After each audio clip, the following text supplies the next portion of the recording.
Hello, and welcome back to another evening of stories and good company. Tonight, we're doing something a little ambitious. We're going to tell the entire story of The Simpsons. Not just a few highlights or a quick recap, but the whole thing. How it started, how it became the biggest show on television, how it survived every single trend that came and went, and why, after more than 800 episodes and 37 seasons, it's still here. Still on your screen. Still making people laugh on a Sunday night. This is going to take a while, about 6 hours, give or take. So get comfortable. Grab a blanket if you need one. Sink into whatever you're lying on right now. There's no rush. The whole point of tonight is to just let the story wash over you while you drift off whenever you're ready. I'll be here the whole time, and Springfield isn't going anywhere.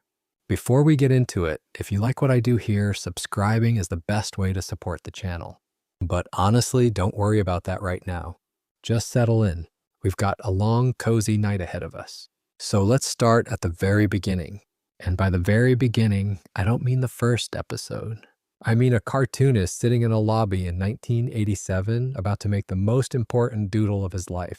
His name was Matt Groening. He was from Portland, Oregon, and since the late 1970s, he'd been drawing a comic strip called Life in Hell. It was this weird, funny, kind of dark strip about anxiety, work, school, love, and all the stuff that quietly eats away at you. The main characters were a rabbit named Binky and his son Bongo, along with a pair of identical fez-wearing characters named Akbar and Jeff. It was the kind of thing you'd find in alternative weekly newspapers, tucked between concert listings and personal ads. It had a cult following. Not a massive audience, but the kind of audience that really, really loved it. One of the people who noticed it was a man named James L. Brooks. Now, if you don't know that name, you should, because Brooks was one of the most powerful figures in Hollywood at the time. He'd produced The Mary Tyler Moore Show, Taxi, and the film Terms of Endearment, which won him an Oscar.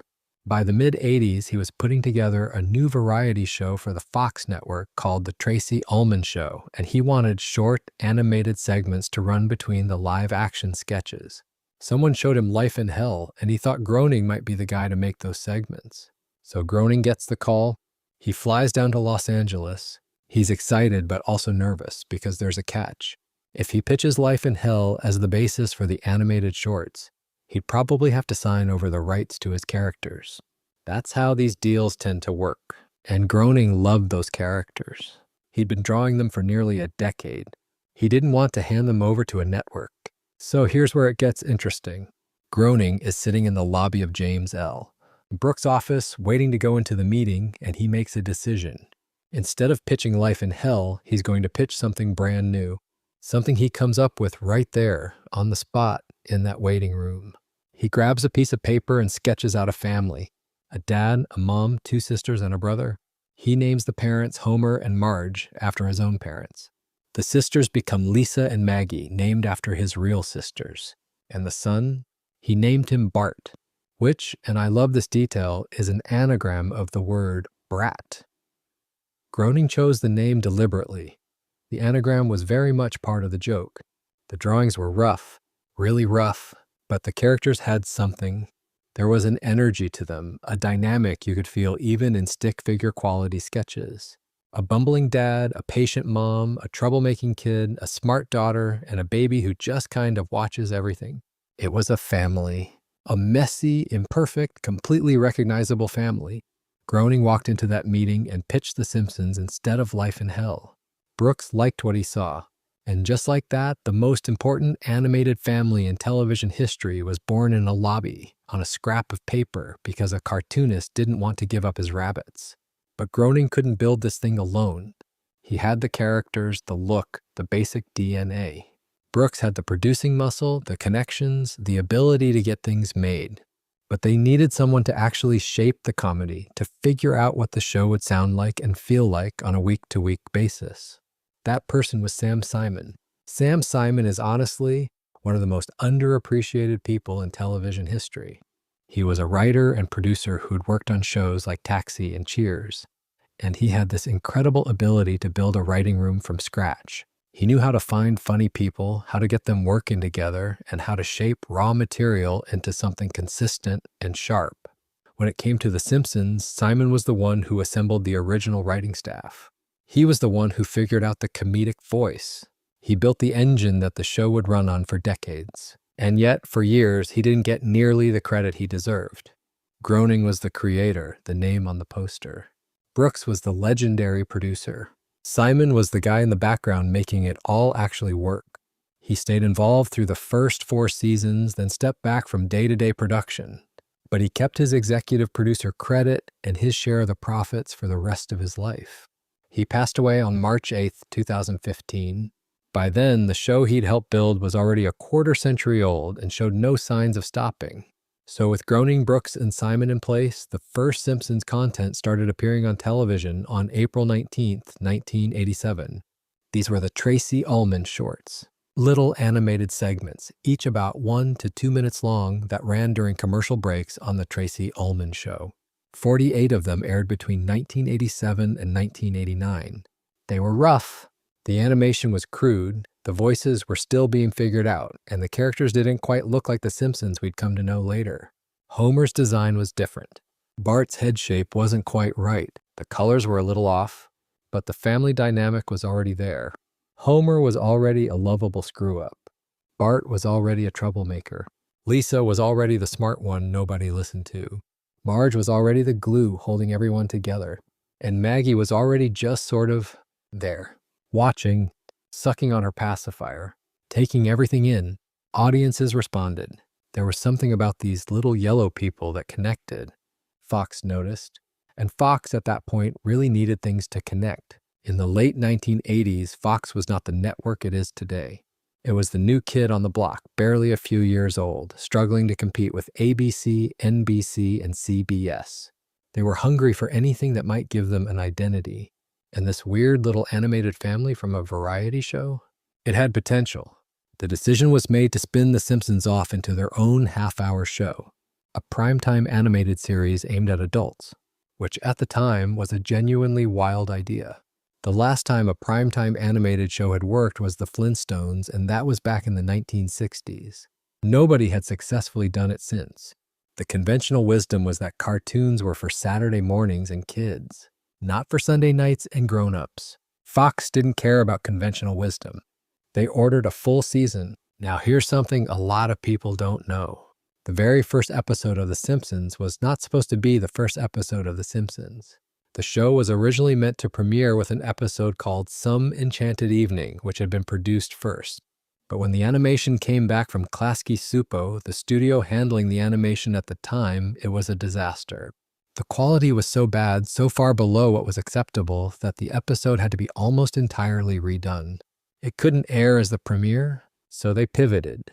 A Christmas special that had been produced slightly later but came out better, called Simpsons Roasting on an Open Fire, was bumped up to be the debut episode instead.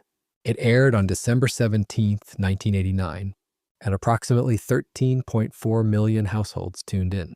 Think about that for a second. A brand new animated show on a brand new network that most Americans didn't take seriously pulled in over 13 million households on a random December night. That just didn't happen, especially not for a cartoon. The episode itself was simple and honestly kind of heartbreaking. It's Christmas, and Homer finds out he's not getting his holiday bonus from the nuclear power plant where he works. Meanwhile, Marge has spent the family savings on getting a tattoo removed from Bart's arm. So Homer, trying to save Christmas for his kids, takes a second job as a mall Santa. It doesn't pay well. In desperation, he takes Bart to the dog track on Christmas Eve to try to win some money. They lose everything. But on the way out, they find a greyhound that's been abandoned by its owner for losing too many races. Homer adopts the dog, brings it home, and the family names it Santa's Little Helper. It's not the Christmas Homer planned, but it's something. It sounds small, and it is small, but that's why it worked. It wasn't trying to be anything other than a story about a dad who can't afford Christmas trying his best, and that connected with people in a way that nothing else on television was doing at the time. Season 1 ran for 13 episodes from that December premiere through May of 1990. The animation was still finding its footing. Characters looked slightly different from episode to episode. Voices shifted. Homer was a little angrier, a little less lovable than he'd become later. Bart was louder, brasher. The show was still figuring out what it was, but the writing was already there. Bart the genius explored the pressure of standardized testing and the weird consequences of being labeled gifted. Moaning Lisa dealt with childhood depression in a way that primetime television almost never attempted. Lisa is sad, genuinely sad, and nobody around her knows how to fix it. There's a scene where Marge tells Lisa to just smile and push through it, then later takes it back and tells her daughter that she should feel whatever she's feeling. It's a small moment, but it was the kind of thing that made people sit up and realize this wasn't just a cartoon. And then there was The Crepes of Wrath, which sent Bart to France as part of a foreign exchange program. He ends up living with two winemakers who basically use him as slave labor and force him to taste wine laced with antifreeze. Meanwhile, the Albanian exchange student staying with the Simpsons turns out to be a spy trying to steal nuclear secrets from Homer's workplace. It's dark, it's funny, it's absurd, and somehow it all works. By the end of that first season, The Simpsons had become the first Fox show to crack the top 30 most watched programs in America. For a network that could barely get people to find it on the dial, that was everything. But season 2 is where things really started to shift. Fox made a bold move. They pulled The Simpsons off Sunday nights and put it on Thursdays at 8 p.m., directly against The Cosby Show on NBC. At the time, The Cosby Show was one of the biggest things on television. It had been the #1 show in America for years. Putting a cartoon up against Bill Cosby was either genius or suicide, and nobody was quite sure which. The season 2 premiere gave them their answer. Bart Gets an F aired on October 11, 1990, and drew approximately 33.6 million viewers. That made it the highest-rated episode in the show's entire history. It also made it the highest-rated broadcast in Fox network history at that point. It virtually tied The Cosby Show. Early overnight numbers actually put the cartoon ahead before the final national ratings gave Cosby a razor-thin edge, 18.5 to 18.4. A cartoon about a 10-year-old failing a test had gone toe-to-toe with the biggest sitcom in the country and held its own. The episode itself is one of the most grounded in the entire series. Bart is facing the possibility of being held back a year because he's failing history.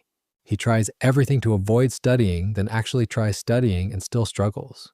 The final scene, where Bart barely passes after making an offhand historical reference during a meltdown, is genuinely emotional. He cries, not in a funny way, in a real, earned, this kid was terrified and now he's relieved kind of way. It's one of those moments that made you realize the show cared about these characters as real people, not just joke delivery systems. Season 2 also gave us some of the episodes that would define what The Simpsons could be. Lisa's Substitute brought in a guest teacher who actually understood Lisa, who saw her intelligence and her loneliness and treated her like she mattered. When he leaves, he gives her a note that says, "You're Lisa Simpson." It's devastating. It's one of the most emotionally honest moments in the history of the show, and it happened in Season 2. We also got Blood Feud, which started exploring Mr. Burns is more than just a cardboard villain. And we got the very first Treehouse of Horror special, which aired on October 25th, 1990. That started a tradition that's now run for 36 consecutive years and counting. Every Halloween season, the show puts out a special anthology episode with 3 short, non-canon stories that parody horror movies, sci-fi classics, and fairy tales. It became one of the most beloved recurring events in television. And there was something else happening during these early seasons that's easy to forget now. Bart Simpson became a genuine cultural phenomenon. Not just a popular character, a phenomenon. His face was on t-shirts, lunchboxes, posters, bumper stickers. His catchphrases were everywhere. Kids were quoting him on playgrounds. Adults were wearing his face on bootleg merchandise. But not everyone was happy about it. Some parents and school administrators saw Bart as a bad influence. A few schools actually banned Bart Simpson t-shirts. There was hand-wringing on news programs about whether this cartoon troublemaker was corrupting America's youth. It seems ridiculous now, but at the time, the backlash was real. Bart Simpson was the most famous 10-year-old in the world, and a decent chunk of the adult population thought he was a menace. The funny thing is, the show itself was always smarter than the controversy around it. Bart wasn't just a troublemaker. He was a kid who struggled in school, who craved attention, who loved his family even when he drove them crazy. The people who actually watched the show understood that. The people who just saw the t-shirts didn't. By the end of season 2, The Simpsons wasn't just a hit. It was a cultural force. It had changed what animation could be on television. It had proven that a cartoon could be smart, emotional, satirical, and wildly popular all at the same time. It had put Fox on the map, and it was only getting started. Because what came next is what most people consider the golden age. The stretch where The Simpsons went from a really good show to one of the greatest creative achievements in television history. And honestly, we could probably spend this entire 6 hours just talking about those seasons alone. But before we get there, let's properly meet the family and the town they live in. Because if we're going to spend the night in Springfield, it helps to know who your neighbors are. Let's start with the big guy, Homer J. Simpson, safety inspector at the Springfield Nuclear Power Plant, Sector 7G. Husband, father, beer enthusiast, donut connoisseur, professional screw-up.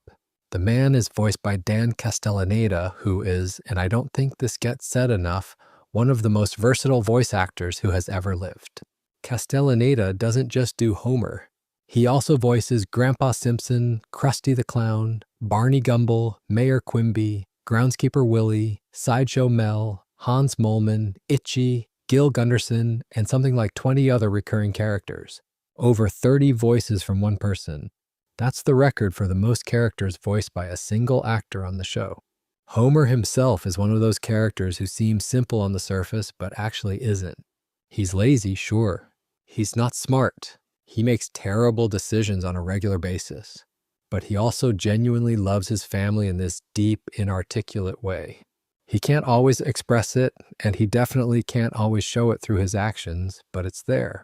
Some of the most emotional moments in the entire series come from Homer, trying in his clumsy, imperfect way to be a good dad or a good husband.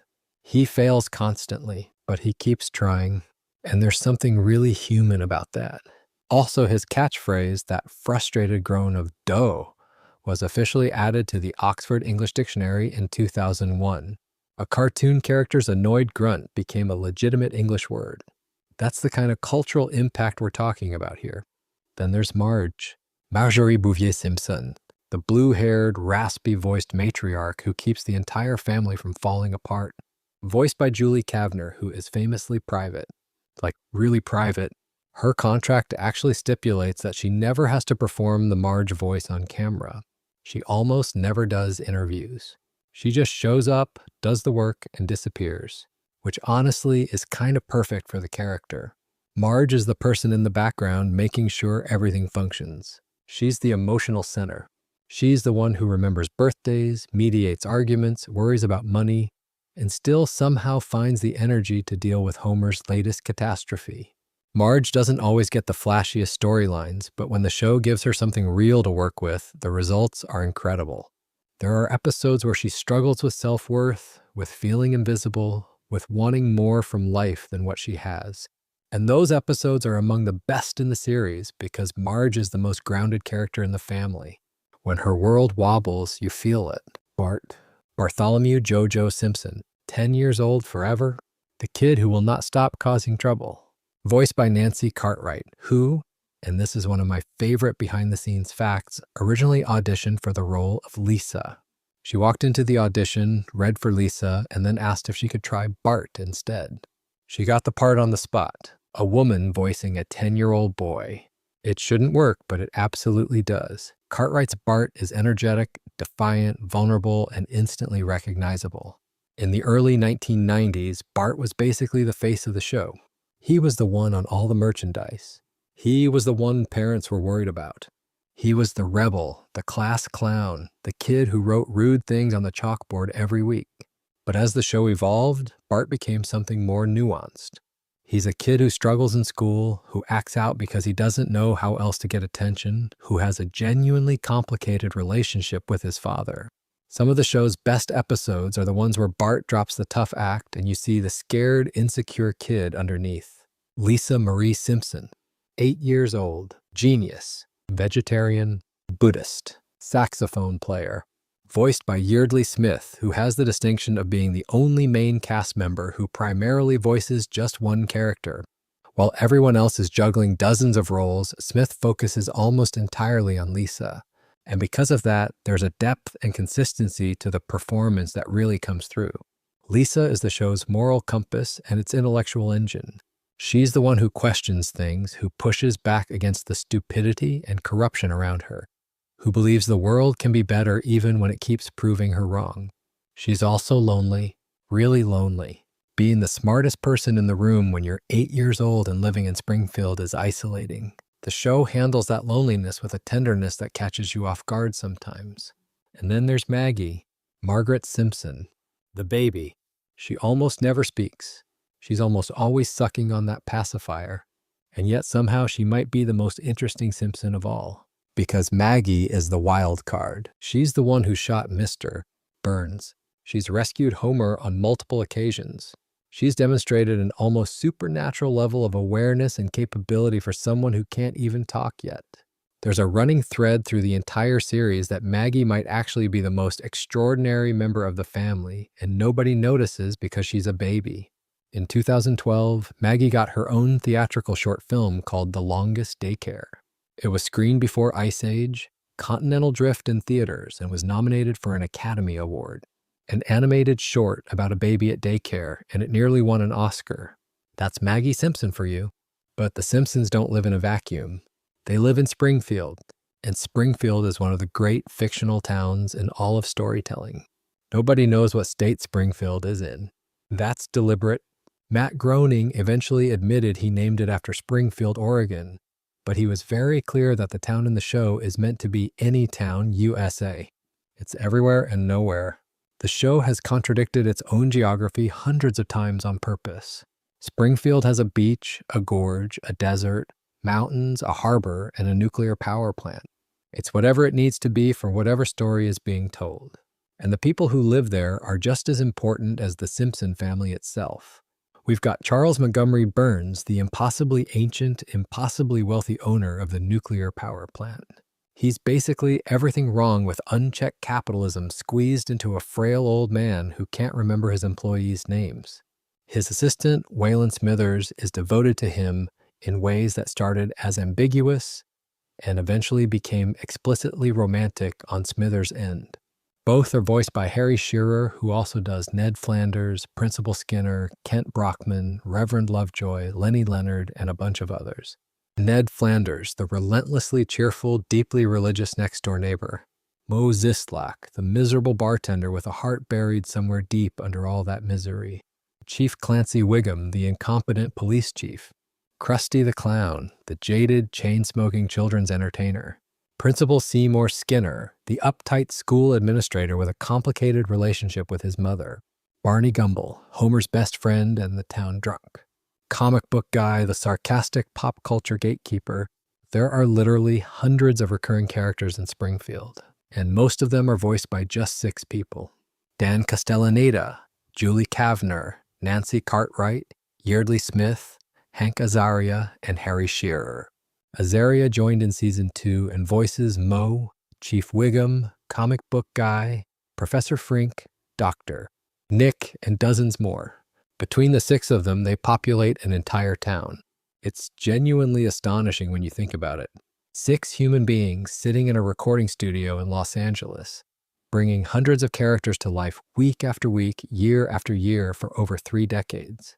There's something almost comforting about that. About knowing that Springfield, this whole messy, chaotic, hilarious town, exists because of 6 people and their voices. It makes the whole thing feel smaller and warmer than it actually is. Like it's still, in some way, a family operation, even after all these years. And that's what Springfield really is when you strip away the jokes and the satire and the cultural commentary. It's a neighborhood. It's the kind of place where you know the bartender's name and the school principal's issues and the weird habits of the guy next door. It's the kind of place that feels familiar even though you've never actually been there. Because you have been there. Everyone has. It's just called something different where you live. So that's the family and that's the town. The foundation of everything that follows. A dad who tries too hard and not hard enough at the same time. a mom who holds it all together with quiet strength, a son who can't sit still, a daughter who can't stop thinking, a baby who sees everything and says nothing, and a town full of people who are just as flawed and funny and human as the family at the center of it. Now, if you're already getting a little drowsy, that's perfectly fine. Just let the story carry you. We're about to head into the part of the show's history that fans talk about with an almost reverent tone. The Golden Age, seasons 3 through 8, the stretch where The Simpsons went from a very good show to something that rewrote the rules of what television comedy could be. And the best part is we've got all the time in the world to talk about it. The Golden Age of The Simpsons. If you've ever spent any time in a comment section or a fan forum or just talking to someone who really loves this show, you've heard the phrase. And it almost always refers to the same stretch, seasons 3 through 8. Sometimes people extend it a little further, maybe to 9 or 10, but the consensus is pretty firm. Those 6 seasons, roughly 1991 through 1997, are when The Simpsons became something that transcended television. To understand why, you need to understand what was happening behind the scenes. Because the show didn't just magically get better.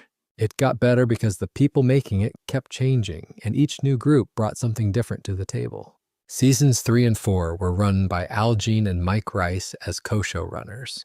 They'd been writers on the show from the beginning, and when they took over, they sharpened everything. The comedy got faster, the gag density went up, the cultural references got denser and more layered, but they never lost the emotional core. They could make you laugh 3 times in a single line and then gut punch you with something real 2 minutes later. That balance is what separates great comedy from just funny comedy, and Gene and Rice had it dialed in. Season 3 is where the show really starts to feel like the show people fell in love with. The animation improved significantly because the production had moved from Klasky Csupo to Film Roman, which would handle the animation for the next 2.5 decades. The characters looked cleaner. The movement was smoother. Everything just felt more polished. Like Father Like Clown gave us the backstory of Krusty the Clown, revealing that he was estranged from his father, a rabbi, because he'd chosen comedy over tradition. It's a parody of The Jazz Singer, but it works on its own terms as this genuinely touching story about a father and son who can't understand each other's choices. Homer at the Bat brought in 9 real Major League Baseball players for an episode about Mr. Burns' ringers on the power plant softball team. It's one of the funniest episodes the show ever produced, and it proved that celebrity guest spots could be woven into the story naturally as part of the joke, rather than just being stunt casting. Now, I should mention something about the very first episode of Season 3. Stark Raving Dad featured a guest appearance by Michael Jackson, who was credited under a pseudonym John J. Smith. In the episode, Homer meets a man in a mental institution who believes he's Michael Jackson. Jackson actually voiced the speaking parts of the character, though a sound-alike did the singing. It was a big deal at the time. A huge deal. But in 2019, following the release of the documentary Leaving Neverland, the show's producers made the decision to pull the episode from circulation entirely. It was removed from Disney Plus, from syndication, from new DVD releases. It is the only episode of The Simpsons that has ever been completely erased from official availability. You can't watch it through any legitimate channel anymore. Whether you agree with that decision or not, it's a significant moment in the show's history, and it happened quietly. Most people didn't even notice until they went looking for it. Season 4 is the one that a lot of fans point to as the single greatest season of the show, maybe the greatest season of any comedy ever. And when you look at the episodes, it's hard to argue. Marge versus. The Monorail was written by Conan O'Brien. Yes, that Conan O'Brien, who was a staff writer on the show before he went into late-night television. The episode is a pitch-perfect parody of The Music Man, with a fast-talking con artist convincing Springfield to build a monorail instead of using a budget surplus for something sensible. It's absurd, it's hilarious, it's got a catchy musical number, and it's rated a 9.2 on IMDb. It's one of those episodes that comedy writers study. Mr. Plow gave Homer a snowplow and a jingle that people still sing decades later. A Streetcar Named Marge was a parody of A Streetcar Named Desire that also worked as a story about Marge finding her voice. Lisa's First Word was a flashback episode about the birth of Lisa and the family's early years. And it ends with one of the most famous moments in the show's history.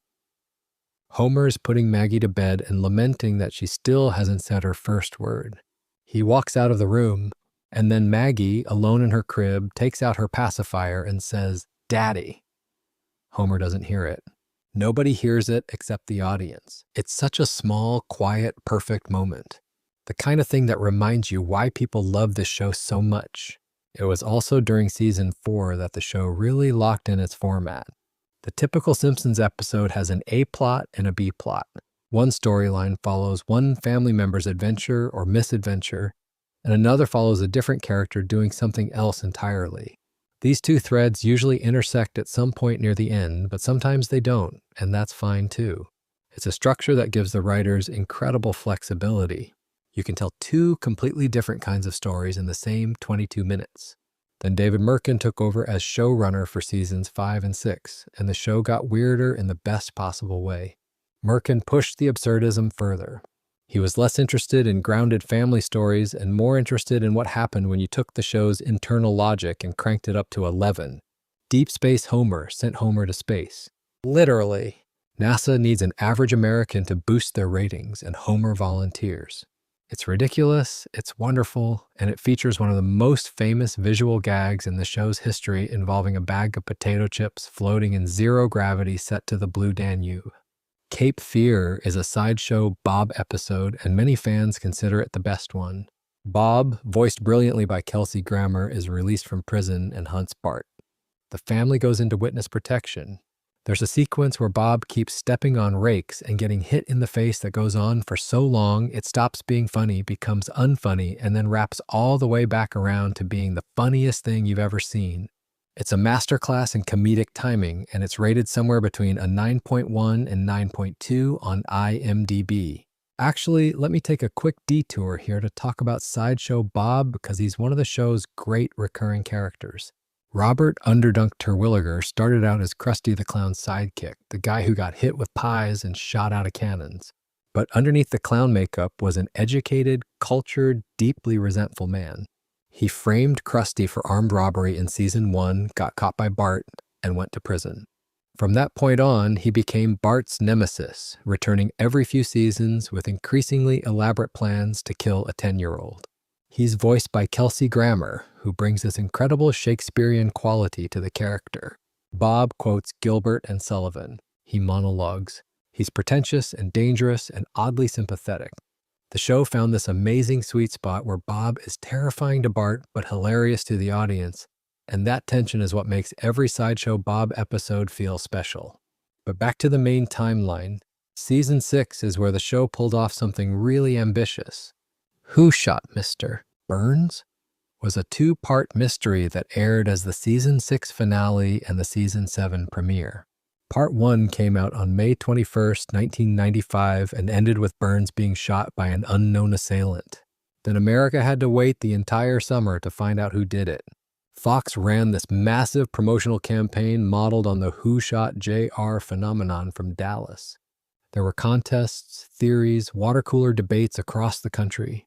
It was a genuine cultural event, the kind of thing that doesn't really happen anymore in a fragmented media landscape. Part 2 aired on September 17, 1995. The answer? Maggie Simpson, the baby. She shot Mr. Burns because he tried to take her candy. It was simultaneously ridiculous and perfect. Some people loved it. Some people were furious. But everybody was talking about it, and that was kind of the point. Season 6 also gave us And Maggie Makes 3, which might be the single most emotionally affecting episode in the show's history. It's a flashback to when Marge found out she was pregnant with Maggie. Homer had just paid off all his debts and quit the power plant to work his dream job at a bowling alley. Then the pregnancy happened, and he had to go crawling back to Burns for his old job. Burns puts up a plaque in Homer's workspace that reads, "Don't forget, you're here forever." It's meant to be demoralizing, but in the final shot of the episode, we see that Homer has covered parts of the letters with photos of Maggie so that the plaque now reads, "Do it for her." I think about that scene a lot, actually. It says everything about Homer in one image. He's trapped. He knows he's trapped, but he's chosen to reframe his prison as a reminder of why he's there. For his daughter, for his family. It's not clever or sophisticated. It's just a dad who loves his kid. And somehow, coming from a cartoon about a yellow man who strangles his son, that hits harder than almost anything in prestige television. Seasons 7 and 8 brought new showrunners. Bill Oakley and Josh Weinstein took over, and they had this incredible instinct for exploring the show's secondary characters. The Simpsons have always had this sprawling supporting cast, but Oakley and Weinstein gave those characters room to breathe. 22 short films about Springfield is probably the best example. It's a vignette episode inspired by Pulp Fiction and the film 32 short films about Glenn Gould that follows multiple Springfield residents through their day. We get little snapshots of characters who normally only get a line or two per episode. But the segment everyone remembers, the one that became an internet phenomenon decades later, is a scene between Principal Skinner and Superintendent Chalmers. Skinner invites Chalmers over for lunch, burns the roast, sneaks out to buy hamburgers from a fast food restaurant, and then tries to pass them off as his own cooking. Chalmers asks why he's calling them steamed hams when they're obviously grilled. Skinner panics and improvises increasingly absurd excuses. It's a short, self-contained comedy sketch buried inside a larger episode, and it became one of the most referenced, remixed, and memed moments in the show's entire history. People have made hundreds of parody edits of steamed hams. It's become its own thing entirely. Season 7 also gave us Lisa the Vegetarian, which is notable because it made a permanent change to the show's canon.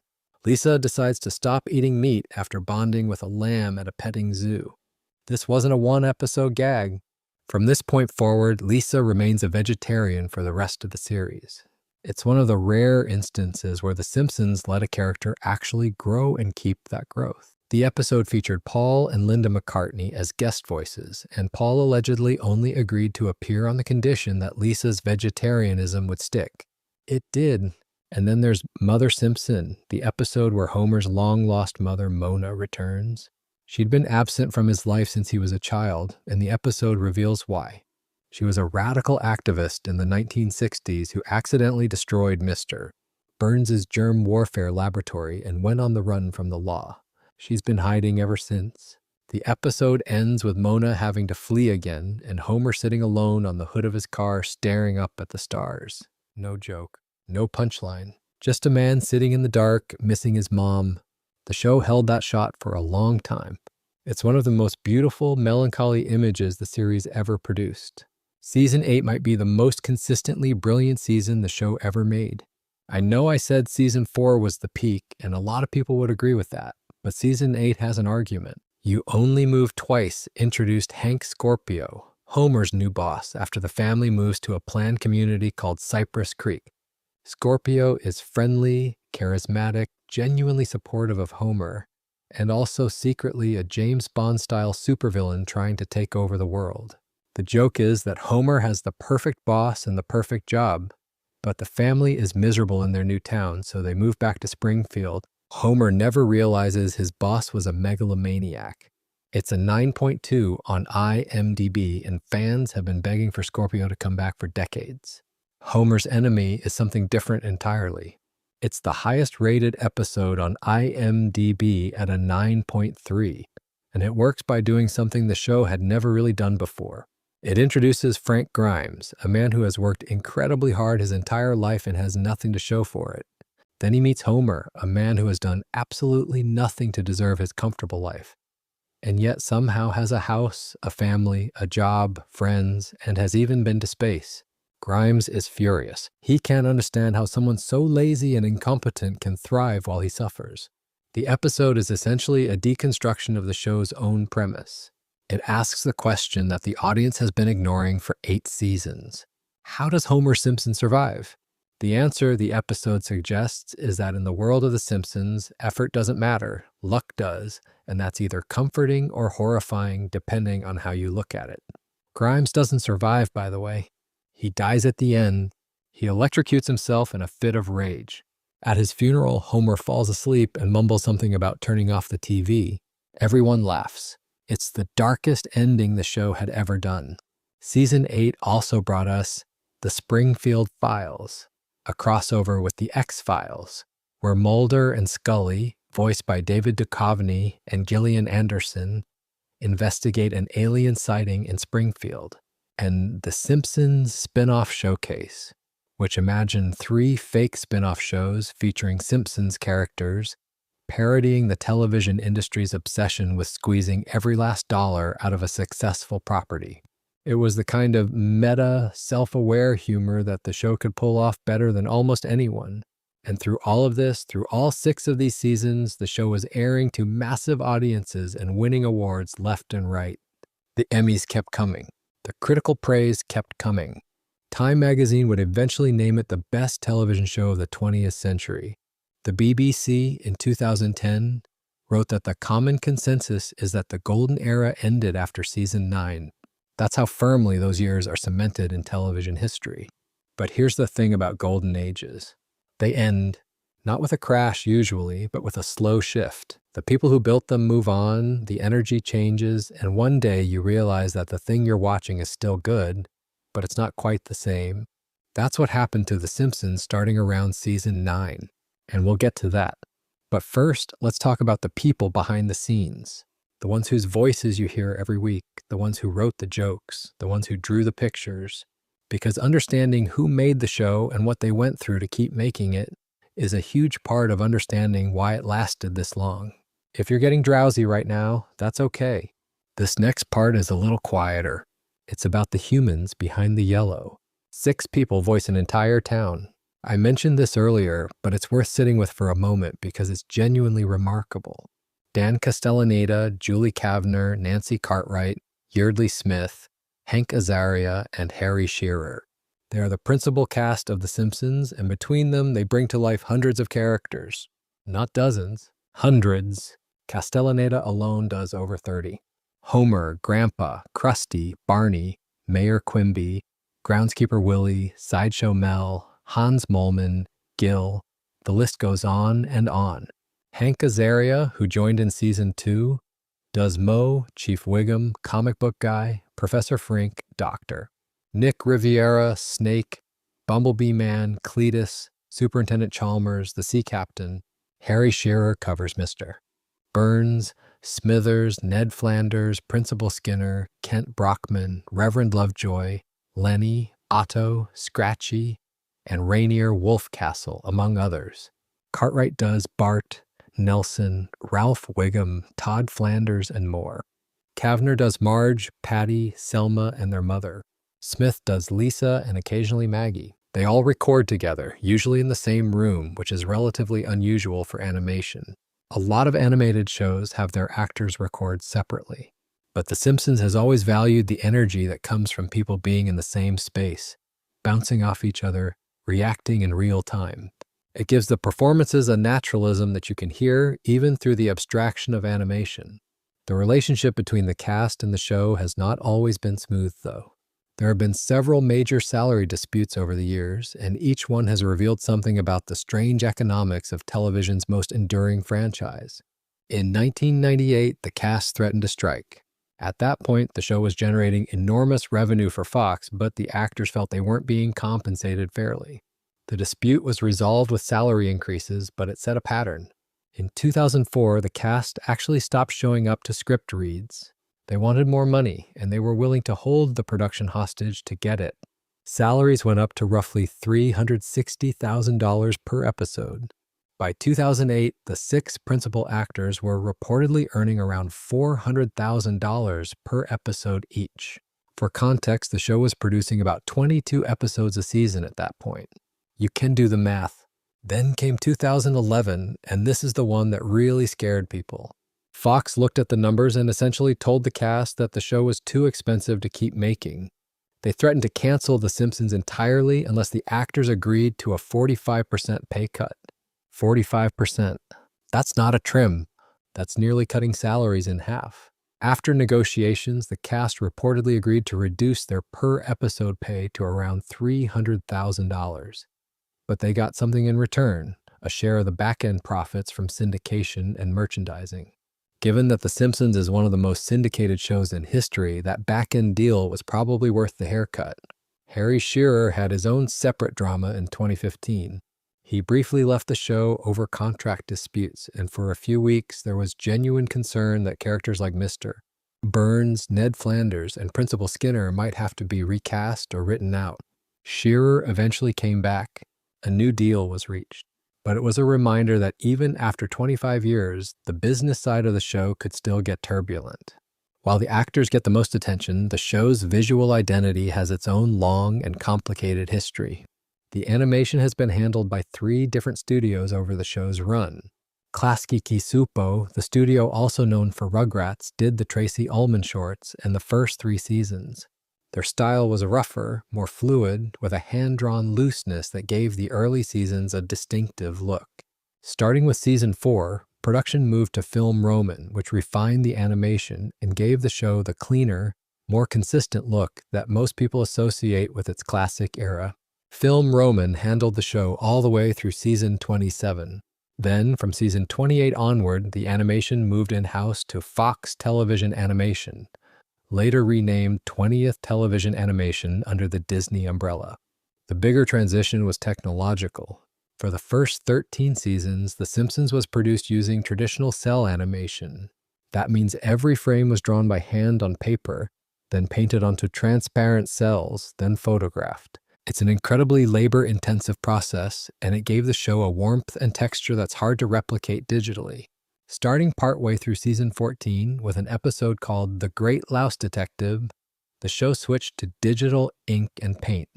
The characters still looked the same, but the production process was fundamentally different. Colors were more uniform. Lines were crisper. Some fans mourned the change. Others didn't notice. Then came season 20 when the show switched to high-definition widescreen. The first HD episode, Take My Life Please, aired on February 15, 2009. It came with a brand new opening sequence, the first major overhaul of the intro since the show began. The old couch gag was kept, but everything else was rebuilt for the new format. Visually, The Simpsons in HD looks like a different show compared to the early seasons. Whether that's better or worse depends on who you ask, but it was inevitable. Every show on television was making the switch. Throughout all of this, one element stayed remarkably consistent: the theme song. Danny Elfman composed the Simpsons theme in 1989, and the story of how it happened is almost too perfect. Elfman had a meeting with Matt Groening, who described the show's concept and tone. Elfman went home and wrote the theme on the drive back. He's described it as one of the easiest things he's ever composed, and he's also noted that it's the most popular piece of music he's ever written. More popular than his Batman score. More popular than anything from The Nightmare Before Christmas. The Simpsons theme, written in a car. The other musical giant of the show was Alf Clausen, and his story is one of those quiet tragedies that most fans don't know about. Clausen became the show's primary composer starting in season 2, and scored nearly 600 episodes over 27 years. He worked with a 35-piece orchestra. He won 2 Emmy Awards for his work and received approximately 30 nominations over his career, believed to be the most of any composer in Emmy history. He was, by any measure, one of the most accomplished composers in the history of television music. In 2017, the show fired him. It was a cost-cutting decision. Clausen was replaced by Bleeding Fingers Music, a company co-founded by Hans Zimmer and Russell Emanuel. The change was jarring for fans who noticed it, which, to be fair, wasn't many. Most viewers don't consciously register the musical score of a TV show, but those who did felt the difference. Alf Clausen's work had a richness and specificity that came from decades of understanding these characters and these stories. He sued. The case was eventually settled or dismissed. Clausen passed away recently on May 29, 2025, at the age of 84, after a decade-long battle with progressive supranuclear palsy. He was credited as composer emeritus for a time after his departure, which is a nice way of acknowledging someone's legacy while also making it clear they don't work here anymore. Speaking of Hans Zimmer, he composed the score for the Simpsons movie in 2007. But we'll get to the movie later. I'm getting ahead of myself. The writing staff deserves its own mention because the caliber of talent that has passed through the Simpsons writers' room is staggering. As of early 2026, 154 different people have been credited with writing or co-writing at least one episode. The most prolific individual writer is John Swartzwelder, who has 59 credits. Swartzwelder is a fascinating figure. He's notoriously reclusive, almost never gives interviews, and reportedly wrote many of his scripts in a booth at a local coffee shop. When smoking bans made that impossible, he allegedly had a replica of the booth installed in his home so he could keep working in the same environment. His episodes are consistently among the funniest in the show's history, and his writing style, these long, beautifully constructed jokes that take unexpected turns, influenced the show's voice more than almost anyone. Conan O'Brien was a staff writer on seasons 3 and 4. He wrote Margeverses, The Monorail, and several other episodes before leaving to replace David Letterman on NBC's Late Night. Greg Daniels, who would later create The Office and Parks and Recreation, wrote for the show. David X. Cohen, who would co-create Futurama with Groening, was a Simpsons writer. The Room has been a launching pad for some of the biggest names in comedy. Each episode takes approximately 6 months to produce. The pipeline goes something like this. First, a writer pitches an idea. If it's approved, they write an outline. The outline goes to the writer's room for notes. Then the writer produces a full draft. That draft goes back to the room for a full rewrite, which can sometimes change the script entirely. Table reads happen with the cast, and more rewrites follow based on what works and what doesn't.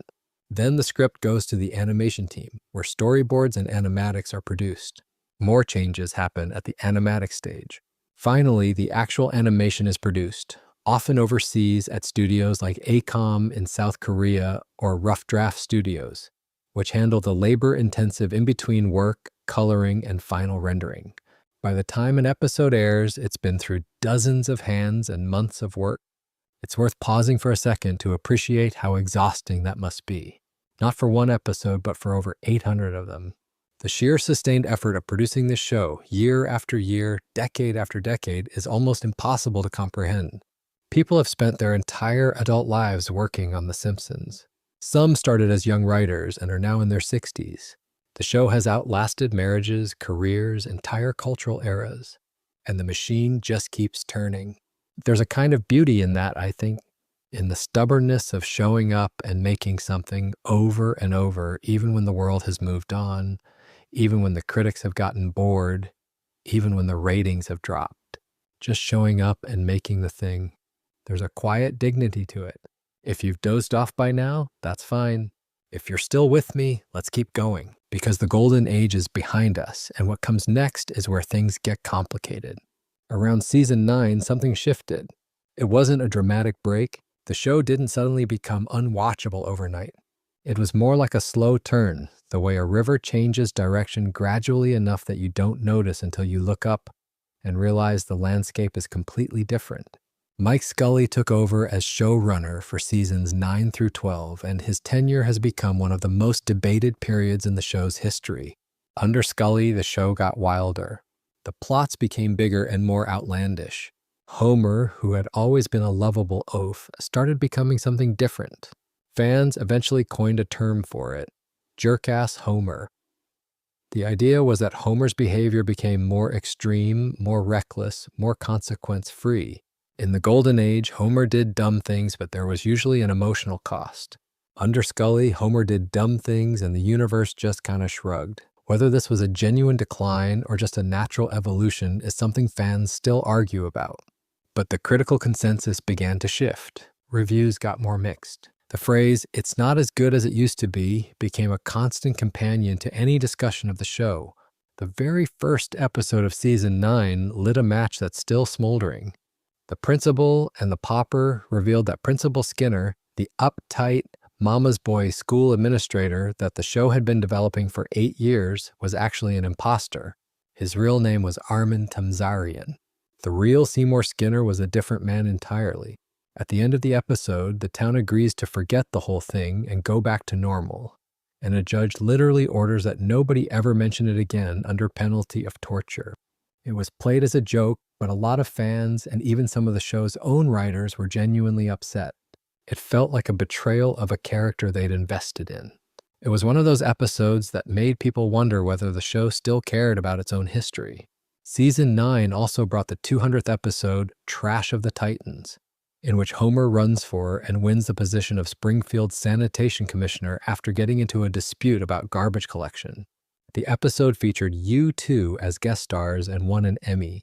It's actually a good episode, but it also represented the trend of increasingly wacky premises. Homer as a sanitation commissioner is funny, but it's a long way from Homer trying to afford Christmas presents. And then, on May 28, 1998, something happened outside the show that changed it permanently. Phil Hartman was murdered. Hartman was one of the great comedy performers of his era, a cast member on Saturday Night Live, the star of news radio, and the voice of two of The Simpsons' most beloved recurring characters, Troy McClure and Lionel Hutz. Troy McClure was this washed-up B-movie actor who introduced himself with, "Hi, I'm Troy McClure. You may remember me from such films as," followed by two increasingly absurd titles. Lionel Hutz was an incompetent lawyer. Both characters were perfect showcases for Hartman's ability to play confident, charming people who were completely full of it. After Hartman's death, the show's producers made a decision that I think was the right one. They retired both characters permanently. No recasting. No replacement voices. Troy McClure and Lionel Hutz simply stopped appearing. There was no announcement in the show, no farewell episode. Just silence where those voices used to be. If you watch the later seasons, you'll notice their absence. Springfield feels a little emptier without them. That absence is, in its own way, a tribute. Season 11 brought another permanent change, and this one was more controversial. In Alone Again, Naturadiddly, Maud Flanders, Ned's wife, was killed. She was hit by a t-shirt cannon at a NASCAR race and fell to her death. It sounds absurd because it is absurd, and the absurdity was part of what bothered people. The real reason behind Maud's death was reportedly a salary dispute with her voice actress, Maggie Roswell. Rather than negotiate, the show killed the character off. It permanently altered Ned's trajectory on the show. He went from a happily married man to a grieving widower, and the grief informed his character for years afterward. Whether that was good storytelling or just a production problem dressed up as a plot point depends on your perspective. Season 12 had its own high point, though. Harsh Homr Franauthin, which is spelled H-O-M-R, is an episode where Homer gets an X-ray and discovers that a crayon has been lodged in his brain since childhood, suppressing his intelligence. When the crayon is removed, Homer becomes a genius. Suddenly, he can understand Lisa's world. He can have real conversations with her. He can see the beauty and complexity of things that had always been invisible to him. But being smart also makes him miserable. He sees the ugliness in the world more clearly. His friendships suffer because he can no longer bond with people over simple pleasures. In the end, Homer chooses to have the crayon reinserted. He chooses ignorance. He chooses happiness. It's a surprisingly poignant episode, and it asks a question the show rarely asks. Would Homer be better off if he were smarter? The answer, according to the show, is no. And there's something both beautiful and deeply sad about that. This period of the show, seasons 9 through 12, also gave birth to a concept that has since become part of the pop culture vocabulary: Flanderization, named after Ned Flanders. The idea is that over time, a well-rounded character gets reduced to a single exaggerated trait. Ned started out as a genuinely kind, patient, generous neighbor who happened to be religious.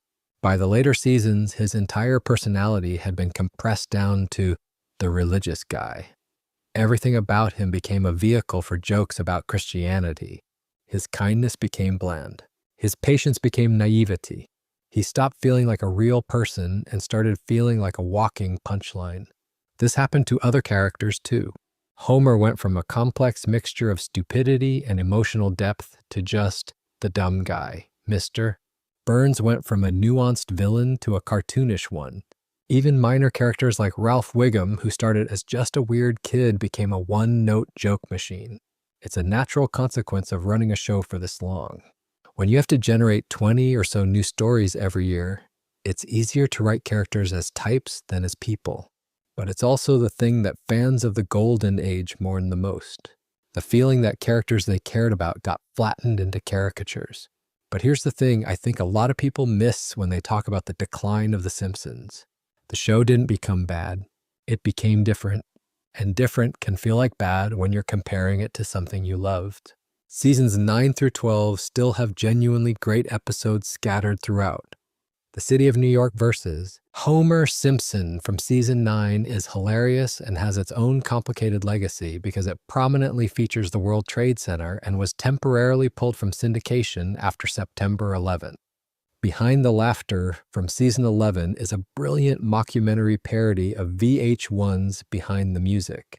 These aren't bad seasons, they're just not the golden age. And when you've set the bar that high, anything less feels like a letdown.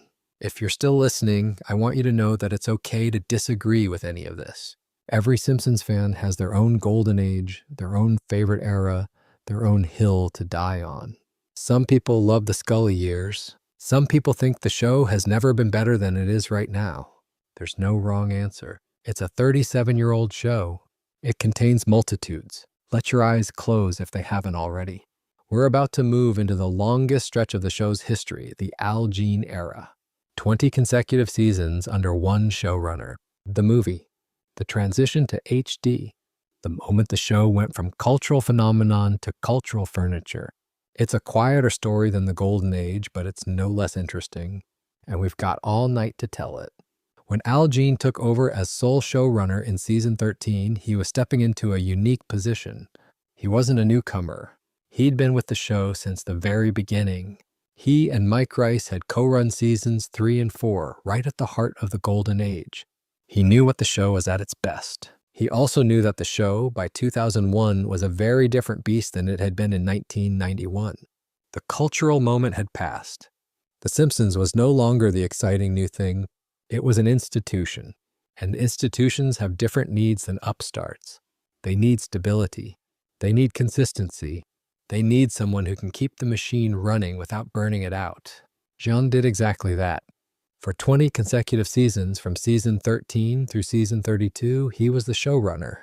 That's the longest single tenure in the show's history and one of the longest showrunner tenures in all of television. Under his watch, the show settled into a rhythm. It wasn't trying to reinvent itself every year. It was just trying to be solid, reliable, and occasionally brilliant. Season 13 had Lisa becoming a Buddhist, which, like her vegetarianism, was a permanent character change. Season 14 marked a huge technical milestone, the transition from traditional cell animation to digital ink and paint, which happened partway through the season, starting with The Great Louse Detective. It also brought the 300th episode, Barting Over, which isn't one of the most memorable episodes, but the milestone itself was significant. 300 episodes of anything is extraordinary. 300 episodes of the same animated show is unprecedented. Season 15 sent The Simpsons to England in the Regina monologues. Season 17 had The Italian Bob, sending Sideshow Bob to Italy.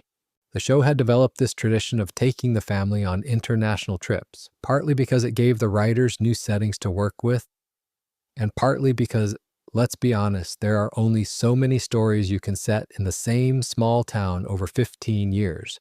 The biggest event during this stretch, and arguably the biggest event in the show's entire history outside of the premiere, was the Simpsons movie in 2007. It had been discussed for years, decades even. Almost as soon as the show became a hit, people started asking about a movie. But getting it right took forever. The production involved 11 writers, including Gene, Groening, Brooks, Scully, Merkin, Rice, Selman, Swartzwelder, and others. They went through multiple scripts, multiple concepts, multiple rounds of what works and what doesn't. Making a 90-minute story work for characters who normally operate in 22-minute episodes is a fundamentally different challenge, and they took it seriously. The finished film was directed by David Silverman, who had directed the show's very first episode back in 1989. In the movie, Homer inadvertently pollutes Springfield's lake so badly that the EPA, led by a villain named Russ Cargill, voiced by Albert Brooks, encases the entire town under a giant dome. The Simpson family escapes to Alaska, but Homer eventually has to return to save Springfield.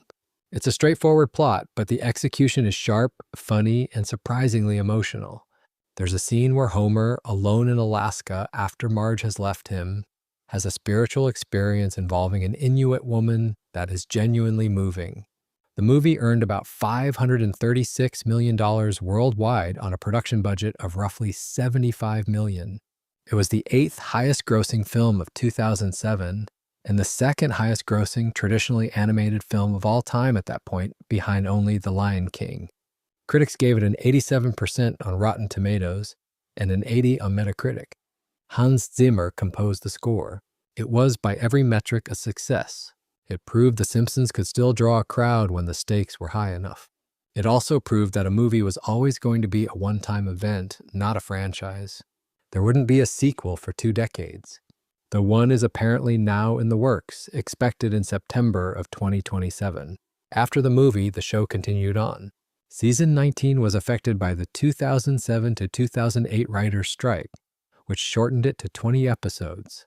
Season 20 brought the switch to HD widescreen, which we talked about earlier. The new opening sequence debuted, the show looked crisper, and some fans felt like they were watching a different program. The bones were the same, but the skin was new. Season 21, which premiered on September 27, 2009, was when The Simpsons officially became the longest-running American primetime scripted television series by season count, surpassing Gunsmoke's 20 seasons. It was a record that had stood for decades, and breaking it was a major milestone. The show was now in territory no scripted series had ever reached. But here's the irony. As the show was breaking records, fewer and fewer people were watching it live. Viewership had been declining for years, just as it had for every broadcast television show. The peak of 33.6 million viewers for Bart Gets an F was never going to happen again. By the later seasons, the show was averaging 2 to 4 million live viewers. Season 34 averaged less than 2 million.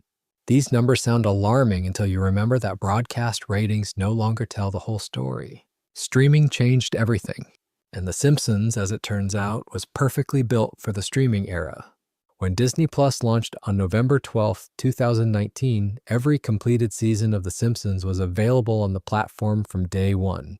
It was one of the marquee offerings, and people watched. They watched a lot. By December 2025, Disney announced that The Simpsons had surpassed 1 billion hours streamed on Disney Plus during that year alone. Nielsen reported it as the 10th most streamed acquired program of 2022, with 15.87 billion minutes of total watch time. In March of 2025, Disney Plus launched a 24/7 always-on Simpsons stream, basically a channel that just plays episodes around the clock. The show might not be appointment television on Sunday nights anymore, but it's always playing somewhere for someone at any given moment. There was one controversy related to Disney Plus that's worth mentioning. When the service launched, all the classic episodes were presented in a 16:9 widescreen crop. The problem was that the first 19 seasons were originally composed for a 4:3 aspect ratio. By cropping them to widescreen, Disney was cutting off the top and bottom of the frame, which meant visual gags that had been carefully placed at the edges were just gone. Fans noticed immediately and were not happy about it. After significant backlash, Disney Plus restored a 4:3 viewing option in May of 2020. It was a small thing in the grand scheme, but it mattered to the people who cared. And the people who care about The Simpsons tend to care a lot. Season 23 brought the 500th episode, At Long Last Leave, and also Lisa Goes Gaga, which featured Lady Gaga and is, as of right now, the lowest rated episode in the show's history. It sits somewhere between 3.9 and 4.5 on IMDb, depending on when you check. Fans felt it was more of a celebrity puff piece than an actual Simpsons episode. The show has always used celebrity guests, but the best guest appearances are the ones where the celebrity is in service of the story.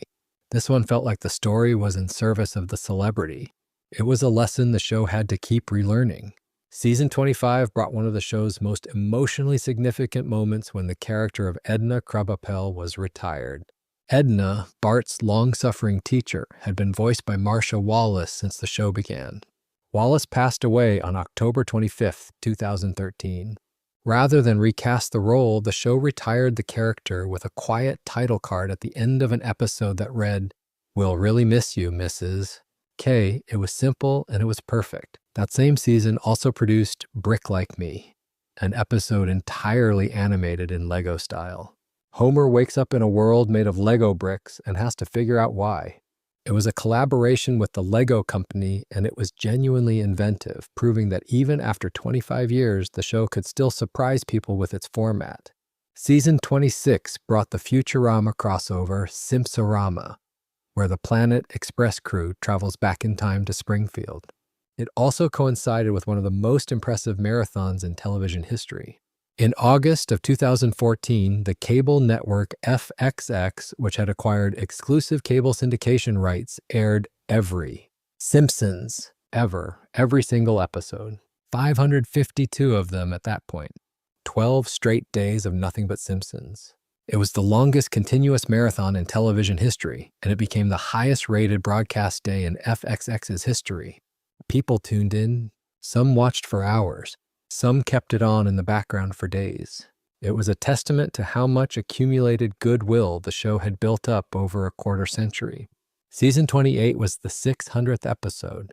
It also featured the show's first hour-long episode, The Great Fatsby, a two-part story parodying The Great Gatsby and Empire. Season 29 was when the show officially surpassed Gunsmoke's episode count of 635. Making it the most produced scripted primetime series in American history. That happened on April 29, 2018, with the episode Forgive and Regret. Season 31 was the first full season of the Disney Plus era, meaning all its episodes were available for streaming almost immediately after airing. And then came Season 32, which was produced entirely during the COVID-19 pandemic.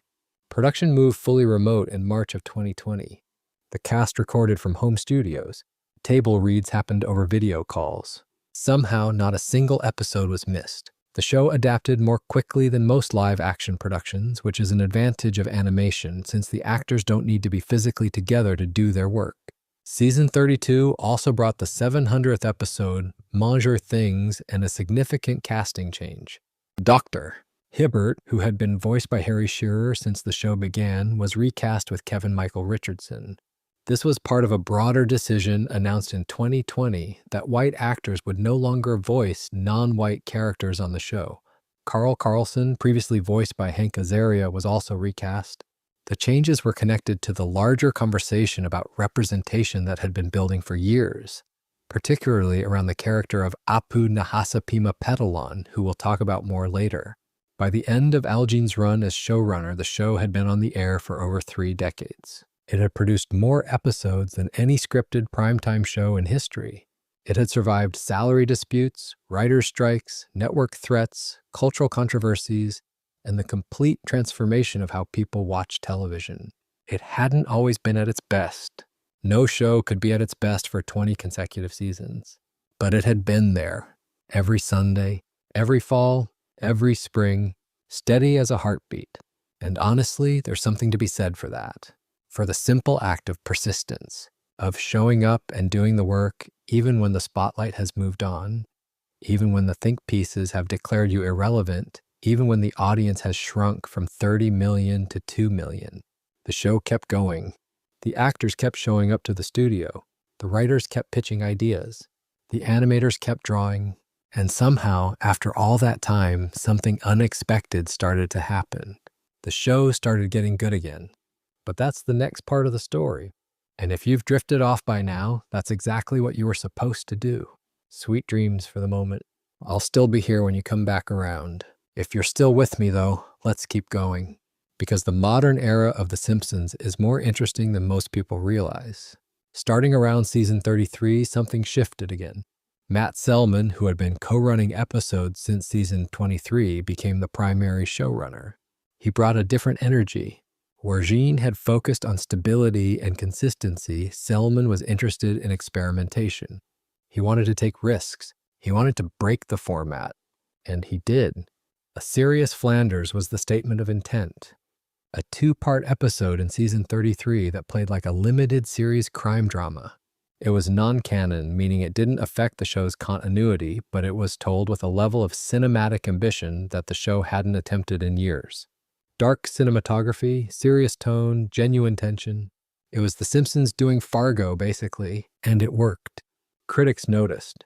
Fans noticed. the conversation shifted from "The Simpsons hasn't been good in years" to "Wait, did you see that Flanders episode?" That same season had a musical episode featuring Kristen Bell. Season 34 leaned even further into experimental territory, with fourth wall breaks and a full-length parody of Stephen King's It for Treehouse of Horror. Season 35 got hit by the 2023 WGA writer's strike, which reduced it to 18 episodes. But the episodes that did air continued the trend of quality improvement. Remains of the Day killed off Larry, one of Moe's regular barflies, and actually dealt with the aftermath of a character's death in a way that felt earned. Marge experienced something like empty nest anxiety in a mid-childhood night's dream. Season 36 opened with Bart's Birthday, which brilliantly parodied the concept of a series finale using AI-generated storytelling tropes.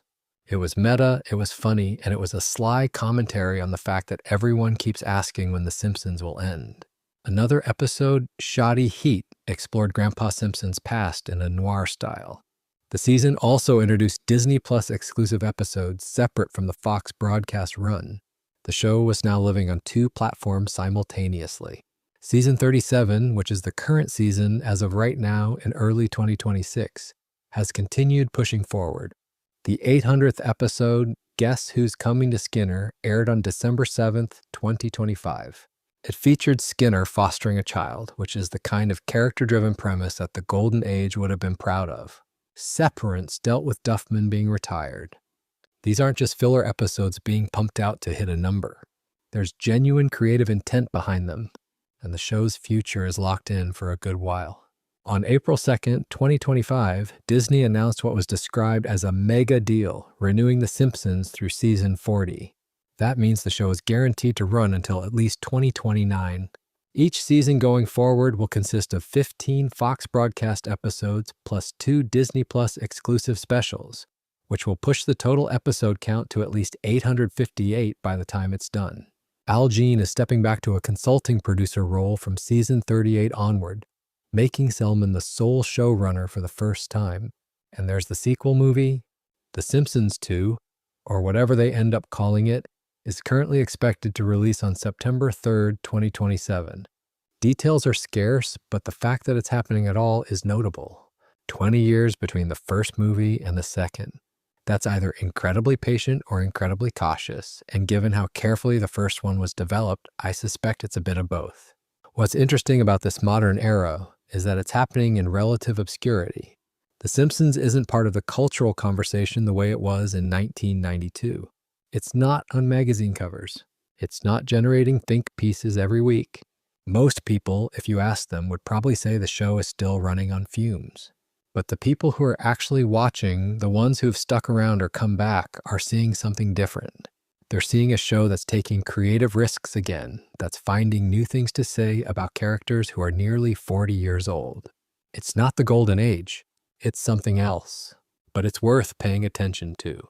The show's broader cultural legacy is almost impossible to overstate.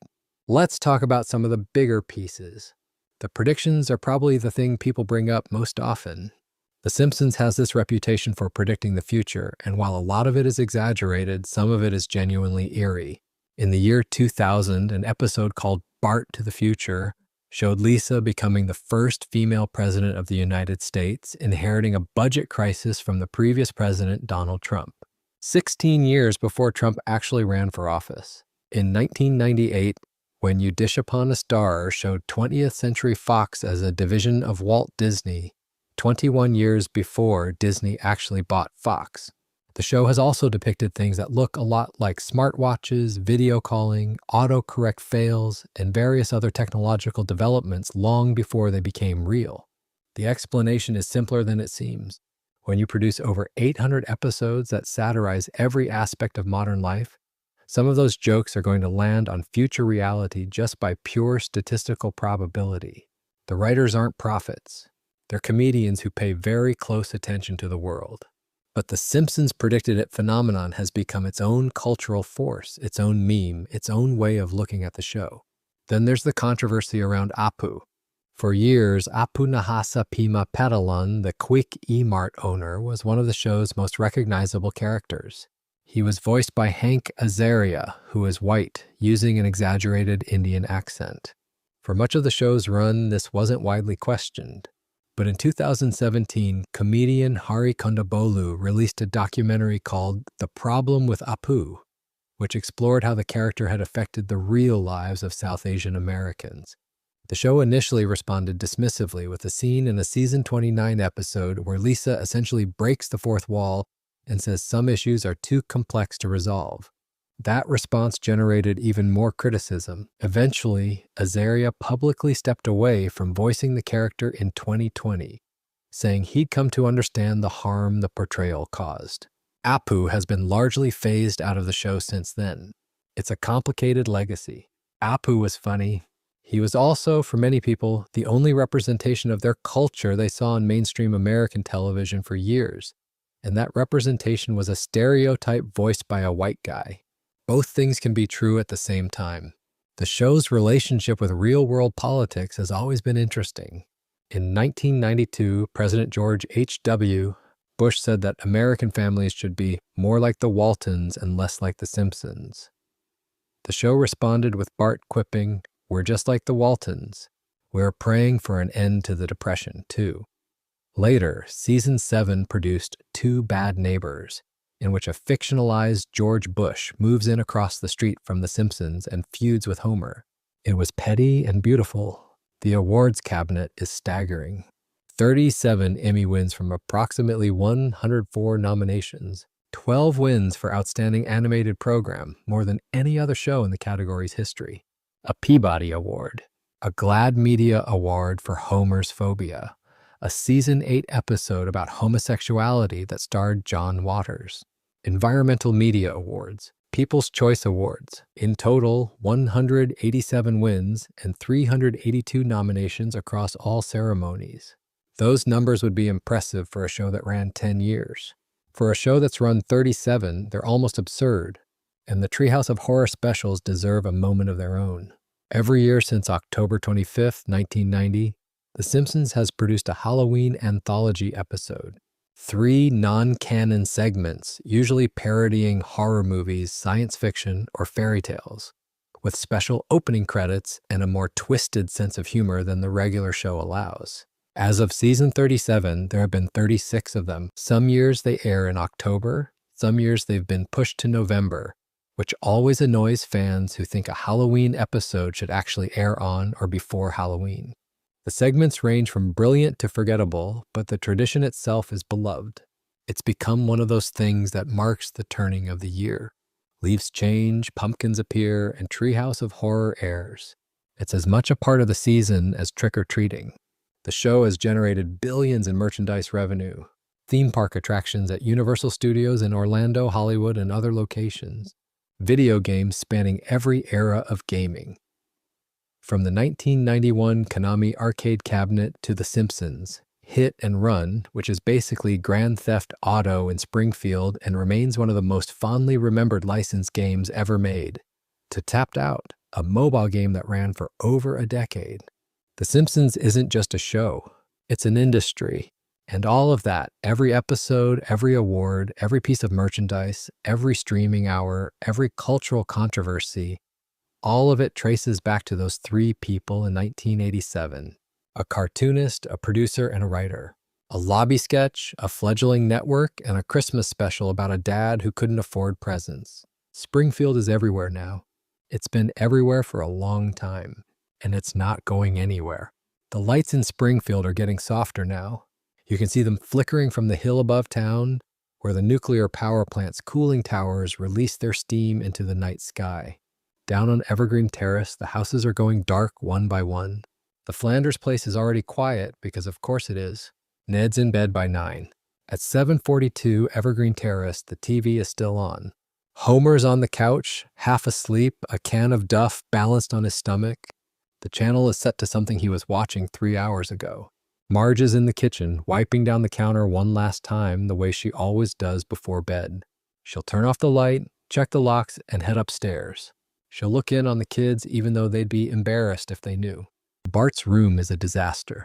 Clothes on the floor, skateboard propped against the door, crusty poster on the wall. He's lying face down on his bed, still in his clothes, because getting into pajamas is a level of effort Bart Simpson has never been willing to commit to on a school night. He's pretending to be asleep in case Marge checks on him, which she will. She always does. Lisa's reading. Of course she's reading. She's got a flashlight under the covers and a book that's too advanced for any 8-year-old who isn't Lisa Simpson. She'll fall asleep with the flashlight still on and the book open to whatever page finally made her eyelids too heavy to keep going. And Maggie is already dreaming. Whatever babies dream about. Pacifiers, probably. Or saving the world. With Maggie, you never really know. 37 seasons, over 800 episodes. 6 voices bringing hundreds of characters to life.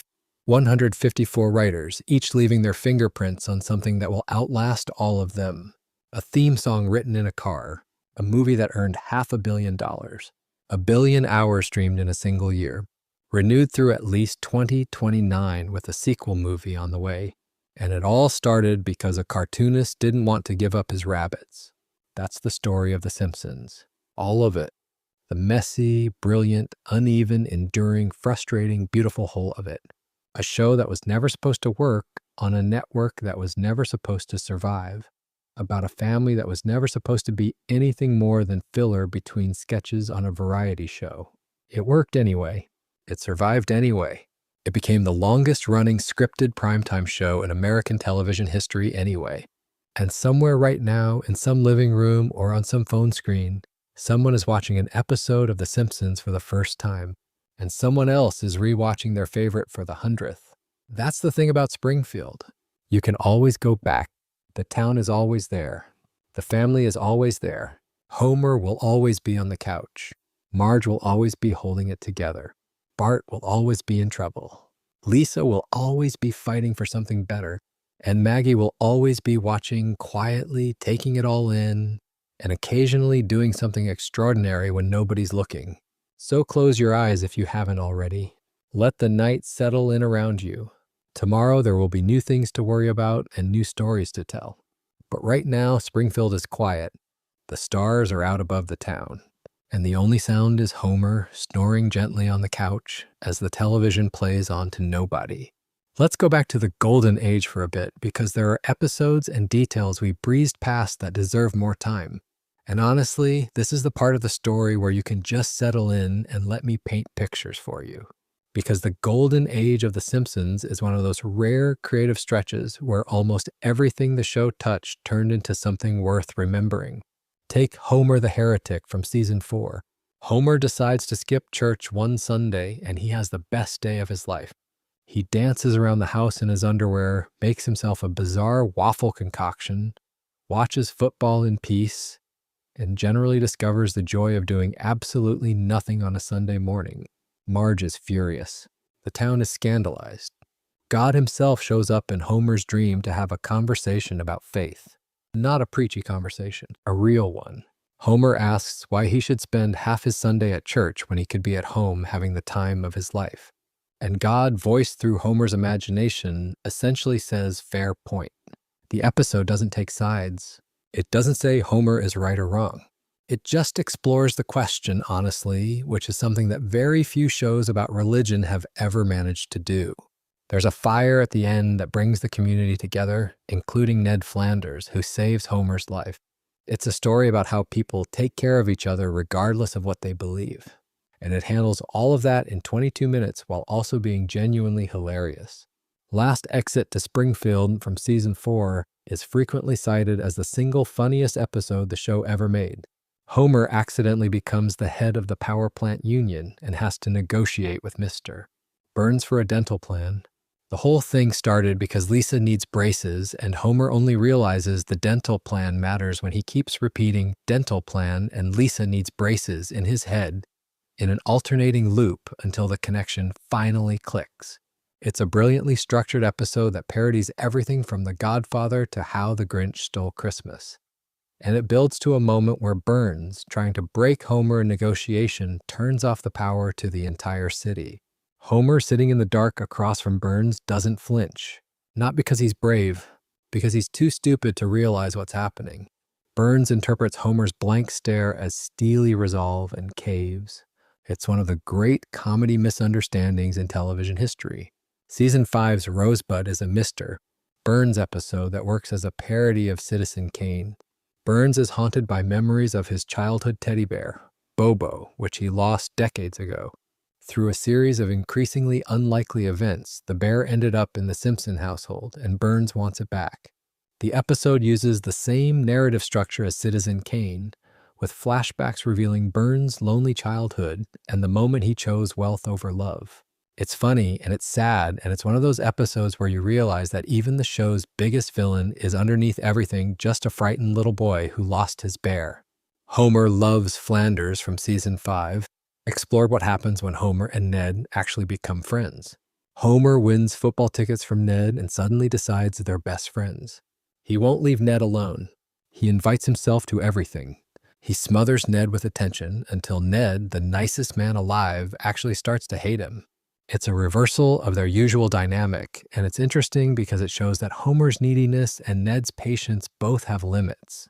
The episode ends with a flash-forward gag suggesting that Ned will eventually snap and go on a shooting spree, which the show immediately undercuts by revealing it was just a prediction from a psychic. It's dark humor at its best, the kind of joke that makes you laugh and then feel slightly guilty about laughing. Season 6 had Homer Badman, which is one of the show's most prescient episodes even though it aired in 1994. Homer is accused of sexual harassment after grabbing a candy stuck to a babysitter's backside. He's innocent, but the media doesn't care. Tabloid shows demonize him. Protesters surround his house. The public has already made up its mind. Eventually, a home security tape proves Homer was just going for the candy and his name is cleared. But the episode isn't really about Homer's innocence. It's about how quickly media narratives can destroy someone, how context gets stripped away in favor of a sensational story, and how the court of public opinion moves faster than the actual facts. That was 1994.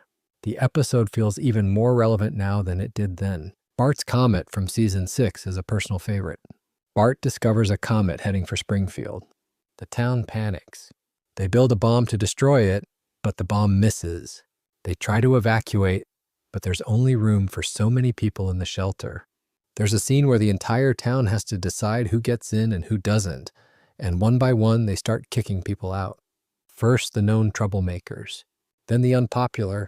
Then, in a moment of perfect irony, they kick out Ned Flanders, who built the shelter in the first place. Ned stands outside alone while the town huddles inside, and he starts singing quietly. One by one, people feel ashamed and come back out to stand with him. It's a scene about decency, about the fact that being a good person sometimes means standing outside in the cold while everyone else looks out for themselves. The comet ends up burning away to the size of a pebble and bounces harmlessly off Ned's shelter. The crisis was nothing, but the character it revealed in the town was everything. There are dozens more I could talk about. Homer the Great, where Homer joins a secret society called the Stonecutters, which is a parody of the Freemasons. It has the song We Do, which lists all the ridiculous things the Stonecutters supposedly control, from Oscar night to the British Crown. And it's one of the catchiest musical numbers the show ever produced. Itchy and Scratchy Land, which is basically the show's version of a Westworld at Disneyland disaster. Lemon of Troy, where Bart leads the kids of Springfield on a raid into rival town Shelbyville to steal back their lemon tree, and the whole episode plays like a kid-sized war movie. Each of these episodes was made by a team of people who genuinely cared about getting it right, and that care shows. Golden Age Simpsons episodes reward rewatching in a way that very few pieces of entertainment do. You catch jokes you missed the first time. You notice background gags you didn't see. You hear a line differently 10 years later because you've lived more life since the last time you watched it. The show was written in layers, and those layers hold up. One of the things that made the Golden Age writing room so special was the sheer diversity of comedic voices working together. You had John Swartzwelder, who wrote these marathon gag-packed scripts that just kept escalating. You had George Meyer, who's often cited by other writers as the funniest person in the room, the one whose jokes made other comedy writers laugh. You had Conan O'Brien, who brought this energetic, slightly unhinged sensibility. You had Greg Daniels, who brought emotional warmth and character depth, skills he'd later use to create The Office. You had David X. Cohen, who loved science and math jokes and would later co-create Futurama with Groening. You had Al Jean and Mike Rice, who could balance heart and absurdism like nobody else. These people weren't just writing jokes. They were building a world. Every episode added something to Springfield, a new character, a new location, a new piece of history, a new running gag. Over time, those additions accumulated into one of the richest fictional universes in all of storytelling. Springfield isn't just a backdrop. It's a living, breathing place with its own geography, its own economy, its own social hierarchy, and its own collective memory. And the vast majority of that world was built during those golden age seasons by a group of writers who were genuinely among the best in the history of comedy writing. Let me talk a little more about the production side of things because I think it helps you appreciate what goes into making this show. I mentioned earlier that each episode takes about 6 months from concept to air. But let me walk through what that actually looks like in practice because it's more involved than you might think. It starts with the pitch. A writer comes into the room with an idea. Maybe it's a one-sentence premise. Homer gets a gun. Lisa enters a beauty pageant. The family goes to Australia. If the room likes it, the writer develops an outline, which is a 2 to 3 page document laying out the basic story beats, the A plot and B plot, and the major jokes. That outline goes through notes and revisions. Once the outline is approved, the writer goes off and produces a first draft of the full script. This is the part that happens in relative isolation. The writer is alone with the story, trying to make it work. That draft comes back to the room, and here's where the magic happens, or the pain, depending on how you look at it. The room rewrite is a process where the entire writing staff sits around a table and goes through the script line by line. Jokes get pitched. Lines get replaced. Entire scenes get reworked. The room rewrite can sometimes change a script so dramatically that it barely resembles the first draft. This is why many Simpsons episodes have a written by credit for the original writer, but feel like they were written by a committee. In a sense, they were. The room shapes everything. After the room rewrite comes the table read. The voice cast sits down and reads through the script for the first time.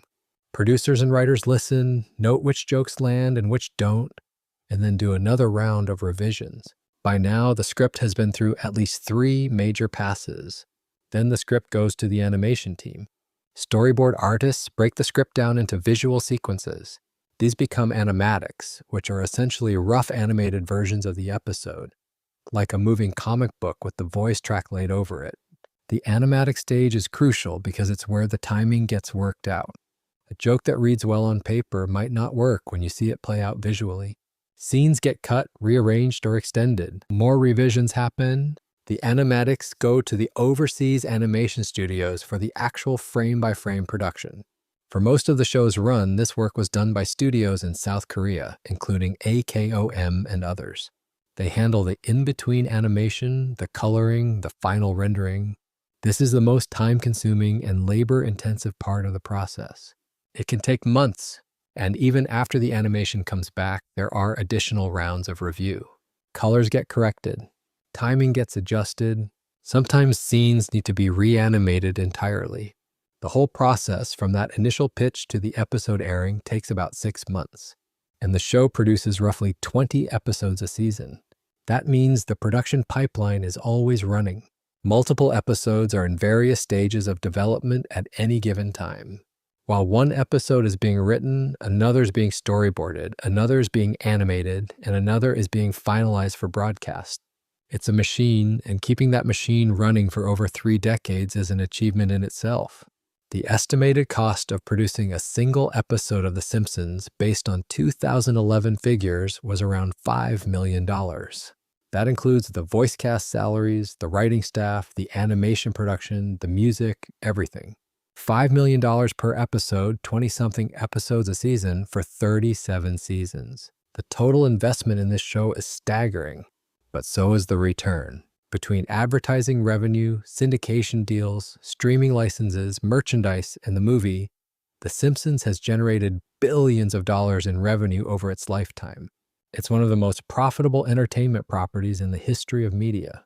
Let me circle back to some things we touched on earlier but deserve more attention. The Treehouse of Horror specials, for instance. I mentioned them briefly, but they deserve a deeper look because they represent a completely different side of the show. The first Treehouse of Horror aired on October 25th, 1990, as the third episode of Season 2. It was a Halloween episode divided into 3 short segments, each telling a self-contained horror or science fiction story. The conceit was that the stories were being told by the Simpson kids in Bart's treehouse, hence the name, though later installments dropped that framing device. What makes these episodes special is the freedom they give the writers. Because the segments are explicitly non-canon, anything can happen. Characters can die. The world can end. The rules of the Simpsons universe don't apply. This means the writers can go darker, weirder, and more experimental than the regular show allows. Some of the most memorable moments in the show's history come from Treehouse of Horror episodes. The Shinning from Treehouse of Horror 5 in Season 6 is a parody of Stanley Kubrick's film where the Simpsons become caretakers of Mr. Burns' mansion. Homer goes mad. It's brilliantly done. And the line, "No TV and no beer make Homer something something," has entered the language. That same episode includes Time and Punishment, where Homer accidentally creates a time machine out of a toaster and keeps changing the past, returning to a present that's wrong in increasingly disturbing ways. At one point, he creates a utopia where his family is rich and the world is perfect, but he leaves because they don't have donuts. It's maybe the most Homer thing Homer has ever done. Homer Cubed, a comparison from Treehouse of Horror 6, featured pioneering 3D CGI animation in 1995. Homer stumbles behind a bookshelf and enters a 3-dimensional world rendered in computer graphics. It was one of the earliest examples of a traditionally animated show incorporating CGI, and it was done years before most shows even attempted it. It looks primitive now, of course, but at the time it was groundbreaking.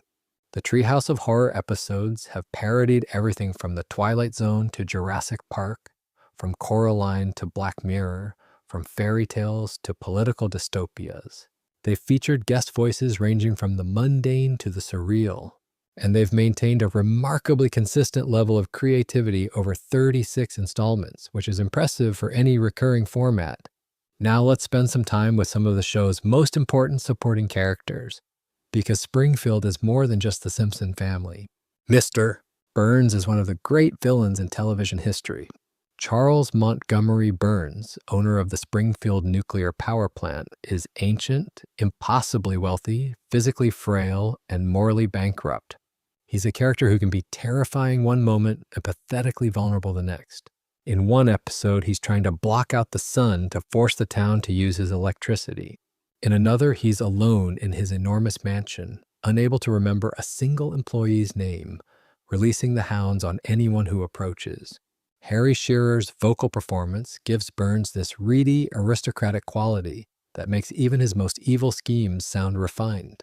But the genius of Burns is that the show occasionally lets you feel sorry for him.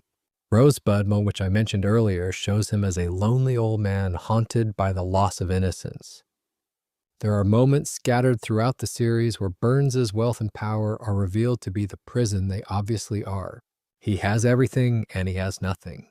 He can buy the town, but he can't buy companionship. Smithers' devotion is the closest thing he has to genuine human connection, and even that is complicated by the power dynamic between them. Smithers himself evolved over the show's run in ways that surprised a lot of people. Waylon Smithers Jr. started as Burns' loyal assistant with an ambiguous relationship to his boss. Over time, it became increasingly clear that Smithers was gay and in love with Burns. The show teased this for years before eventually making it explicit. In season 27, the episode The Burns Cage had Smithers finally come out. It was handled with a surprising amount of grace for a show that usually treats character development as something to reset at the end of each episode. Krusty the Clown is another character with hidden depths. Herschel Schmoikel. Pinkus Yarocham Krustovsky, to use his full name, is a chain-smoking, hard-drinking, deeply cynical children's entertainer who performs joy for a living while experiencing almost none of it himself. He's voiced by Dan Castellaneta with a voice that's basically Homer's, but run through a filter of exhaustion and show business despair. Krusty's backstory, revealed over multiple episodes, involves estrangement from his rabbi father, addiction, gambling debts, and a career built on compromise and self-loathing. He's one of the show's most tragic figures, which is a strange thing to say about a clown, but that's kind of the point. The show has always been fascinated by the gap between public persona and private reality, and Krusty is the ultimate embodiment of that theme. To the children of Springfield, he's a beloved entertainer. To the adults who know him, he's a mess. And to himself, he's someone who gave up everything that mattered to him for a career he doesn't even enjoy anymore. Mo Shislak, the bartender, occupies a similar space. Mo is miserable. Profoundly, existentially miserable. He runs a dive bar, he's unlucky in love, he's ugly by his own admission, and he's lonely in a way that the show plays for laughs but occasionally allows to breathe as something genuinely sad. There are episodes where Mo attempts suicide, and the show handles these moments with more sensitivity than you might expect. Mo's depression isn't just a punchline. It's part of who he is, and the writers have, over the years, treated it with a surprising amount of respect even while mining it for dark comedy. Chief Wiggum is the town's police chief, and he's terrible at his job. Wonderfully, hilariously terrible. He's corrupt in a lazy way, incompetent in a friendly way, and somehow still the most trusted law enforcement officer in Springfield, which says more about Springfield than it does about Wiggum. His son, Ralph, is one of the show's most peculiar creations, a child who seems to exist in his own reality, saying things that are either profoundly stupid or accidentally profound, and nobody can quite tell which. And then there's Springfield Elementary School, which has its own little ecosystem of characters. Principal Skinner, the Vietnam veteran turned anxious administrator still living with his overbearing mother, Agnes. Superintendent Chalmers, his long-suffering superior who seems permanently disappointed in everything Skinner does. Edna Krabappel, the disillusioned teacher, now retired from the show after Marcia Wallace's passing. Groundskeeper Willie, the furious Scottish janitor who is simultaneously the most hardworking and most unappreciated person in the building. Mrs. Hoover, Lisa's teacher, who clearly doesn't want to be there. Each of these characters has had episodes devoted to them, and each has added layers to the show's portrait of small-town institutional life. The school is actually a brilliant satirical device. Through Springfield Elementary, the show has been able to comment on standardized testing, budget cuts, political correctness, teacher burnout, bullying, the arts versus athletics debate, and dozens of other educational issues. And it does it all through the lens of a school that is, by any objective measure, terrible. The building is falling apart. The food is inedible. The teachers are demoralized. And yet somehow the kids keep showing up. Just like real life. Let me slow down here for a moment because I realize I've been moving pretty quickly through a lot of information, and if this is a night for drifting off, maybe it helps to just breathe for a second. Think about what it means for something to last this long. 37 years. Over 800 episodes. There are people watching The Simpsons right now who weren't born when it premiered. There are people whose parents weren't born when it premiered. The show has been running since before the internet, before smartphones, before streaming, before social media, before most of the technology that defines modern life even existed. It started in a world that had two Germanys and ended, or rather hasn't ended, in a world that has self-driving cars and artificial intelligence.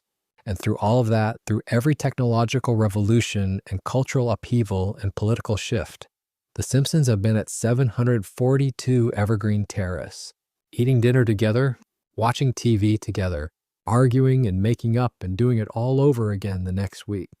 There's something profoundly comforting about that kind of permanence. In a world where everything changes, where nothing seems to last, where the cycle of novelty and obsolescence spins faster every year, there's this one family in this one town that just keeps going. Maybe that's why the show has survived so long. Not because every episode is perfect, far from it, but because the idea at the center of it, a flawed family in a flawed town, trying their best and usually falling short, is something that never gets old. Because we all know that family. We all live in that town. The details change, but the feeling doesn't. So if your eyes are closed right now, just sit with that for a moment. The feeling of home. The feeling of a place that's always there when you come back to it. That's Springfield. That's what The Simpsons has been for millions of people for nearly 4 decades. A place to come back to. Let me tell you about some of the quieter moments that I think define the show just as much as the big set pieces. Because The Simpsons is famous for its jokes, its satire, its cultural commentary, but it's the quiet moments that stick with you the longest. There's a scene in One Fish, Two Fish, Blowfish, Bluefish from season 2 where Homer eats potentially poisonous fugu at a Japanese restaurant and is told he has 24 hours to live. He makes a list of things he wants to do with his last day. Most of them are mundane. Tell his children he loves them. Have one last beer with his friends. Listen to Lisa play her saxophone. Watch the sunrise. He doesn't want to skydive or rob a bank or do anything wild. He just wants one more normal day with the people he loves. And the way the show handles that last day, the small disappointments and the small joys, is genuinely moving. Homer falls asleep in a chair listening to the Bible on tape, and we're left to wonder if he's going to wake up. He does. But the episode doesn't play it for a big, triumphant moment. He just wakes up, relieved, and goes about his life. The lesson isn't that every day is precious. The lesson is that Homer already had a good life. He just needed the threat of losing it to notice. Lisa's substitute from season 2 has that scene I mentioned earlier where Mr. Bergstrom, the substitute teacher, gives Lisa a note before he leaves. "You are Lisa Simpson." 4 words. That's it. But in context, after an episode where Lisa has finally found an adult who sees her for who she is, those 4 words carry an enormous weight. She keeps the note. It becomes a talisman. Years later, in a future episode, we see an adult Lisa pull the same note out of her wallet. She's carried it her entire life. It's one of those details that makes the show feel alive in a way that transcends its medium. And Maggie Makes 3, which I talked about before, has the do-it-for-her moment. But there's another scene in that episode that doesn't get as much attention. When Homer quits the power plant to work at the bowling alley, he's genuinely happy for what might be the only time in the series. He whistles while he works. He smiles at strangers. He comes home in a good mood. Then Marge tells him she's pregnant, and you can see the happiness drain out of him. Not because he doesn't want the baby, because he knows he has to go back. He has to give up the only job he's ever loved to go back to the one he hates, because that's what being a parent means sometimes. That scene, the exact moment where joy turns to resignation, is one of the most truthful depictions of adult sacrifice I've ever seen in any medium. And it's in a cartoon about a yellow man who strangles his son. Mother Simpson ends with Homer on the hood of his car, alone, staring at the stars after his mother has fled again. The camera holds on him for an unusually long time. No music, no jokes, no cutaway. Just Homer sitting in the dark, missing someone. The end credits play over that image. It's one of the few times the show has ended on silence, and it's devastating. Even in later seasons, these moments still pop up. Season 19's Mona Leaves brought Homer's mother back one final time, only for her to die. Homer carries out her last wish, which involves launching a rocket from a hillside. It's a callback to her activist past, a final act of rebellion from beyond the grave. Homer stands on the hilltop afterward, and the camera slowly pulls back to reveal the town below, quiet and still. It's not a golden age episode. It's from a period most fans dismiss as the decline. But it's beautiful. These moments are what separate The Simpsons from its imitators. Plenty of animated shows are funny. Family Guy is funny. South Park is funny. Bob's Burgers is funny. But The Simpsons at its best is more than funny. It's humane. It finds the ache beneath the joke. It treats its characters like real people with real feelings, and then it earns the right to put them in absurd situations because we know who they are underneath. That's the secret, I think. That's why the show has lasted this long.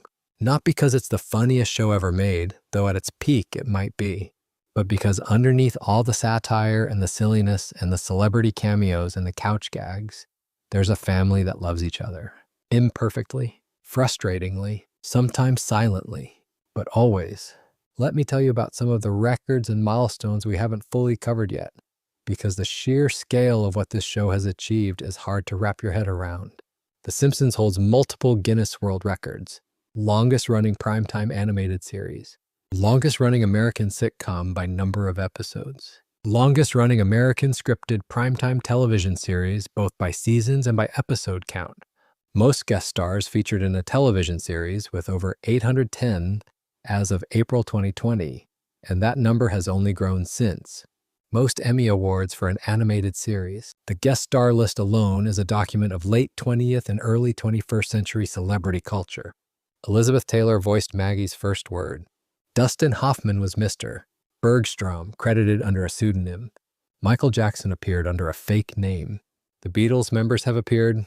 Buzz Aldrin. Stephen Hawking showed up multiple times and clearly enjoyed himself, at one point being depicted stealing Homer's theory about a donut-shaped universe. Johnny Cash voiced a coyote spirit guide. Meryl Streep. Danny DeVito. Glenn Close played Homer's mother. Patrick Stewart. The list goes on and on and on. What's impressive isn't just the quantity of guest stars, but how the show used them.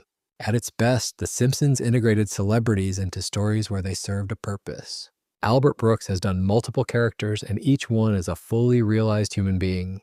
His performance as Hank Scorpio in You Only Move Twice is one of the greatest guest performances in television history, and it works because Scorpio isn't just Albert Brooks shows up. He's a character who happens to be voiced by Albert Brooks. The voice serves the story, not the other way around. At its worst, the show used celebrities as the point of the episode rather than in service of it. The Lady Gaga episode, the Elon Musk episode, these are the ones that tend to end up at the bottom of the ratings lists because when the celebrity is the story, there's nothing left for the regular characters to do. The show's relationship with awards has been interesting too. 37 Emmy wins sounds like a lot, and it is. But the Emmys have also been a source of frustration for the show's fans. For many years, the Outstanding Animated Program category was the only major category the show could compete in. There was a long-standing argument that The Simpsons should be eligible for Outstanding Comedy Series, the same category that live-action sitcoms compete in. The show was never nominated there. The feeling among fans and some critics was that the Television Academy didn't take animation seriously enough. That no matter how good the writing was, the fact that it was drawn rather than filmed made it a second-class citizen in the awards conversation. That debate has never fully been resolved, though the rise of adult animation and the increasing critical respect for the medium has softened the distinction over time. James L. Brooks holds the record for the most primetime Emmy awards won by a single person, with 22 total across all his shows. 12 of those came from The Simpsons alone. Brooks has been an executive producer on the show since day one and remains so to this day.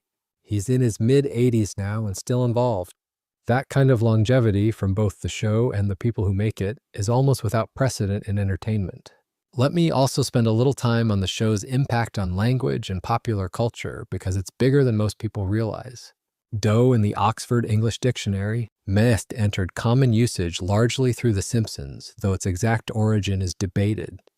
Cromulent and embiggens, words invented for a throwaway joke in Lisa the Iconoclast, have both entered informal usage.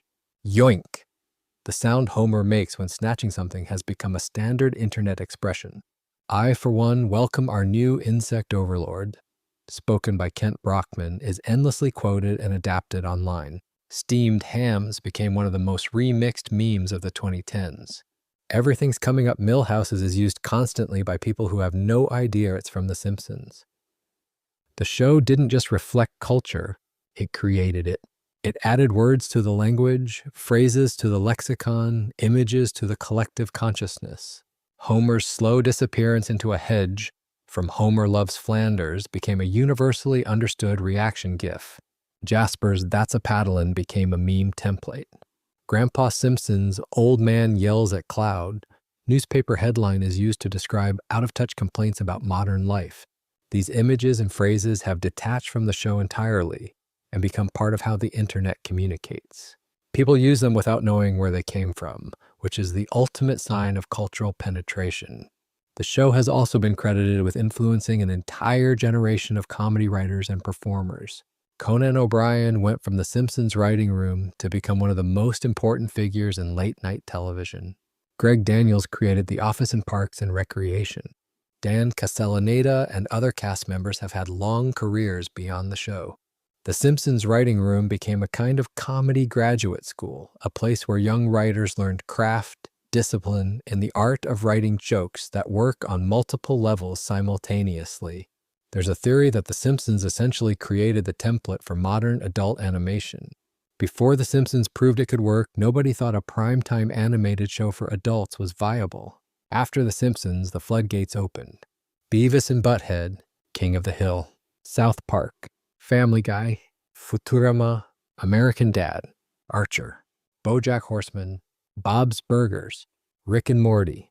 None of these shows would exist, at least not in their current form, if The Simpsons hadn't proven the concept first. It's the parent of the entire genre.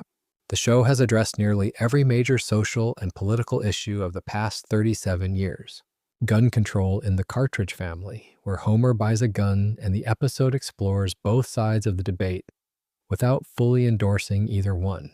Gay rights in Homer's Phobia, where Homer befriends a gay man played by John Waters and has to confront his own discomfort. Immigration in Much Apu About Nothing.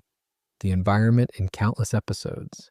Religion, politics, media, consumerism, education, healthcare, corruption, class, race, gender, all of it.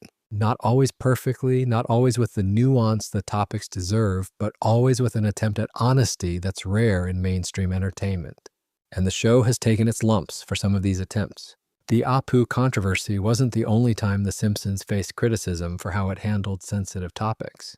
The early portrayal of women on the show has been critiqued. The treatment of certain minority characters has been questioned. The show's initial response to criticism has sometimes been defensive or dismissive, as it was with the Apu situation, which only made things worse. But the show has also eventually tried to do better. The recasting of non-white characters, the phasing out of stereotypical portrayals, the willingness to acknowledge, even if belatedly, that some things don't age well. That's part of the reality of existing for nearly 4 decades. Attitudes change, standards change. Things that were acceptable or even progressive in 1990 can look very different in 2025. The Simpsons has had to navigate that evolution in real time, on camera, in front of an audience that includes both people who grew up with the show and people who are discovering it for the first time on Disney Plus with fresh eyes and different expectations. It's a balancing act that no show has ever had to perform at this scale before, and there's no playbook for how to do it right. If you're fading in and out right now, that's perfect. That's exactly what this is for. Just let the words wash over you. Take what you want and let the rest go. There's no test at the end. Springfield will still be there in the morning. Let me tell you one more thing before we start winding down toward the end of our evening together. Let me tell you about the music.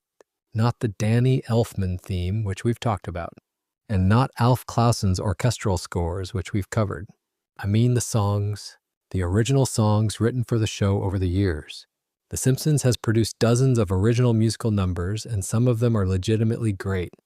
We put the spring in Springfield from the Burlesque House episode is a Sondheim quality showstopper. See My Vest, where Mr.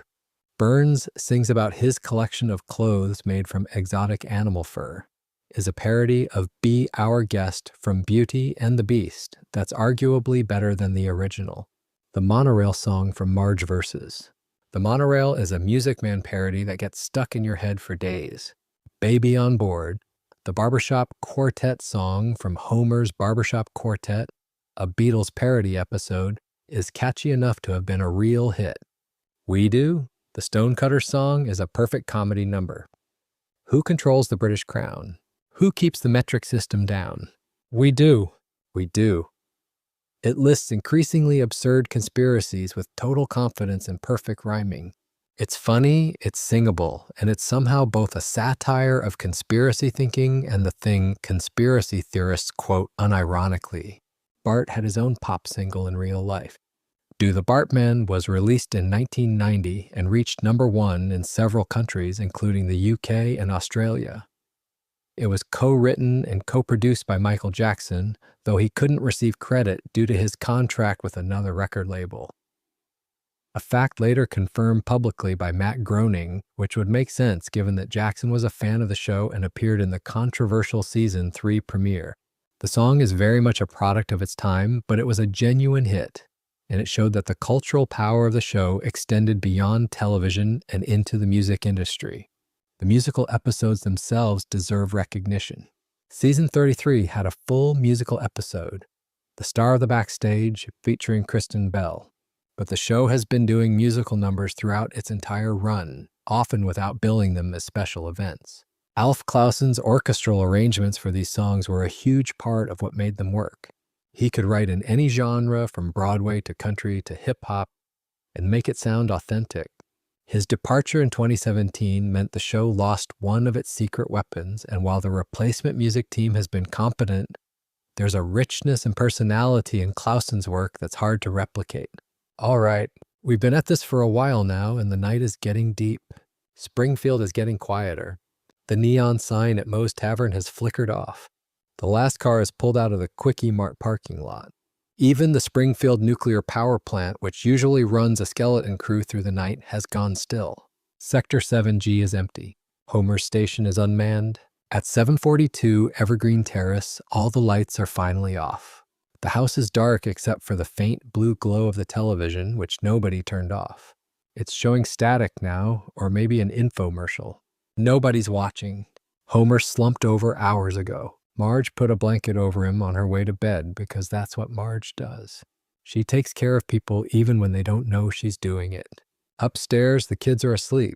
Bart sprawled out like he fell from a great height. Lisa curled on her side, one hand still on the book she was reading, the flashlight dead beside her. Maggie in her crib, pacifier in, dreaming whatever Maggie dreams. Maybe she's dreaming about the time she shot Mr. Burns. Maybe she's dreaming about nothing at all. With Maggie, you just never know. 37 seasons, over 800 episodes, 6 voices, 154 writers, a theme song written in a car, a Christmas special about a dad who couldn't afford presents, a movie that grossed $500 million, 1 billion hours streamed in a single year, renewed through at least 2029, a sequel film on the horizon. All of it started because a cartoonist in Portland drew a comic strip about anxious rabbits, and a producer in Hollywood thought he was funny. All of it exists because a nervous guy sat in a lobby and sketched a family on a scrap of paper instead of handing over the rights to his life's work. All of it survived because underneath the jokes and the satire and the merchandise and the controversies and the awards and the decline and the Renaissance, there was always a simple truth at the center of it. A dad who loves his kids. A mom who holds everything together, a boy who acts out because he doesn't know what else to do, a girl who believes the world can be better, and a baby who watches everything and says nothing and might just be the most extraordinary one of all. That's The Simpsons, the whole story, or as much of it as one night can hold. If you're still awake, thank you for staying with me. If you drifted off somewhere around season 8, I don't blame you. That's the natural place to fall asleep. Everything is warm and good there. Close your eyes now. Let the night do its work. Tomorrow, there will be new things to think about and new stories to listen to. But tonight, Springfield is quiet. The stars are out above the cooling towers. The streetlights on Evergreen Terrace are humming softly. And somewhere on that couch, Homer Simpson is snoring, dreaming about donuts, completely at peace with a world he never quite understood, but always, always, in his own bumbling way, loved. Sweet dreams from Springfield. I'll see you next time.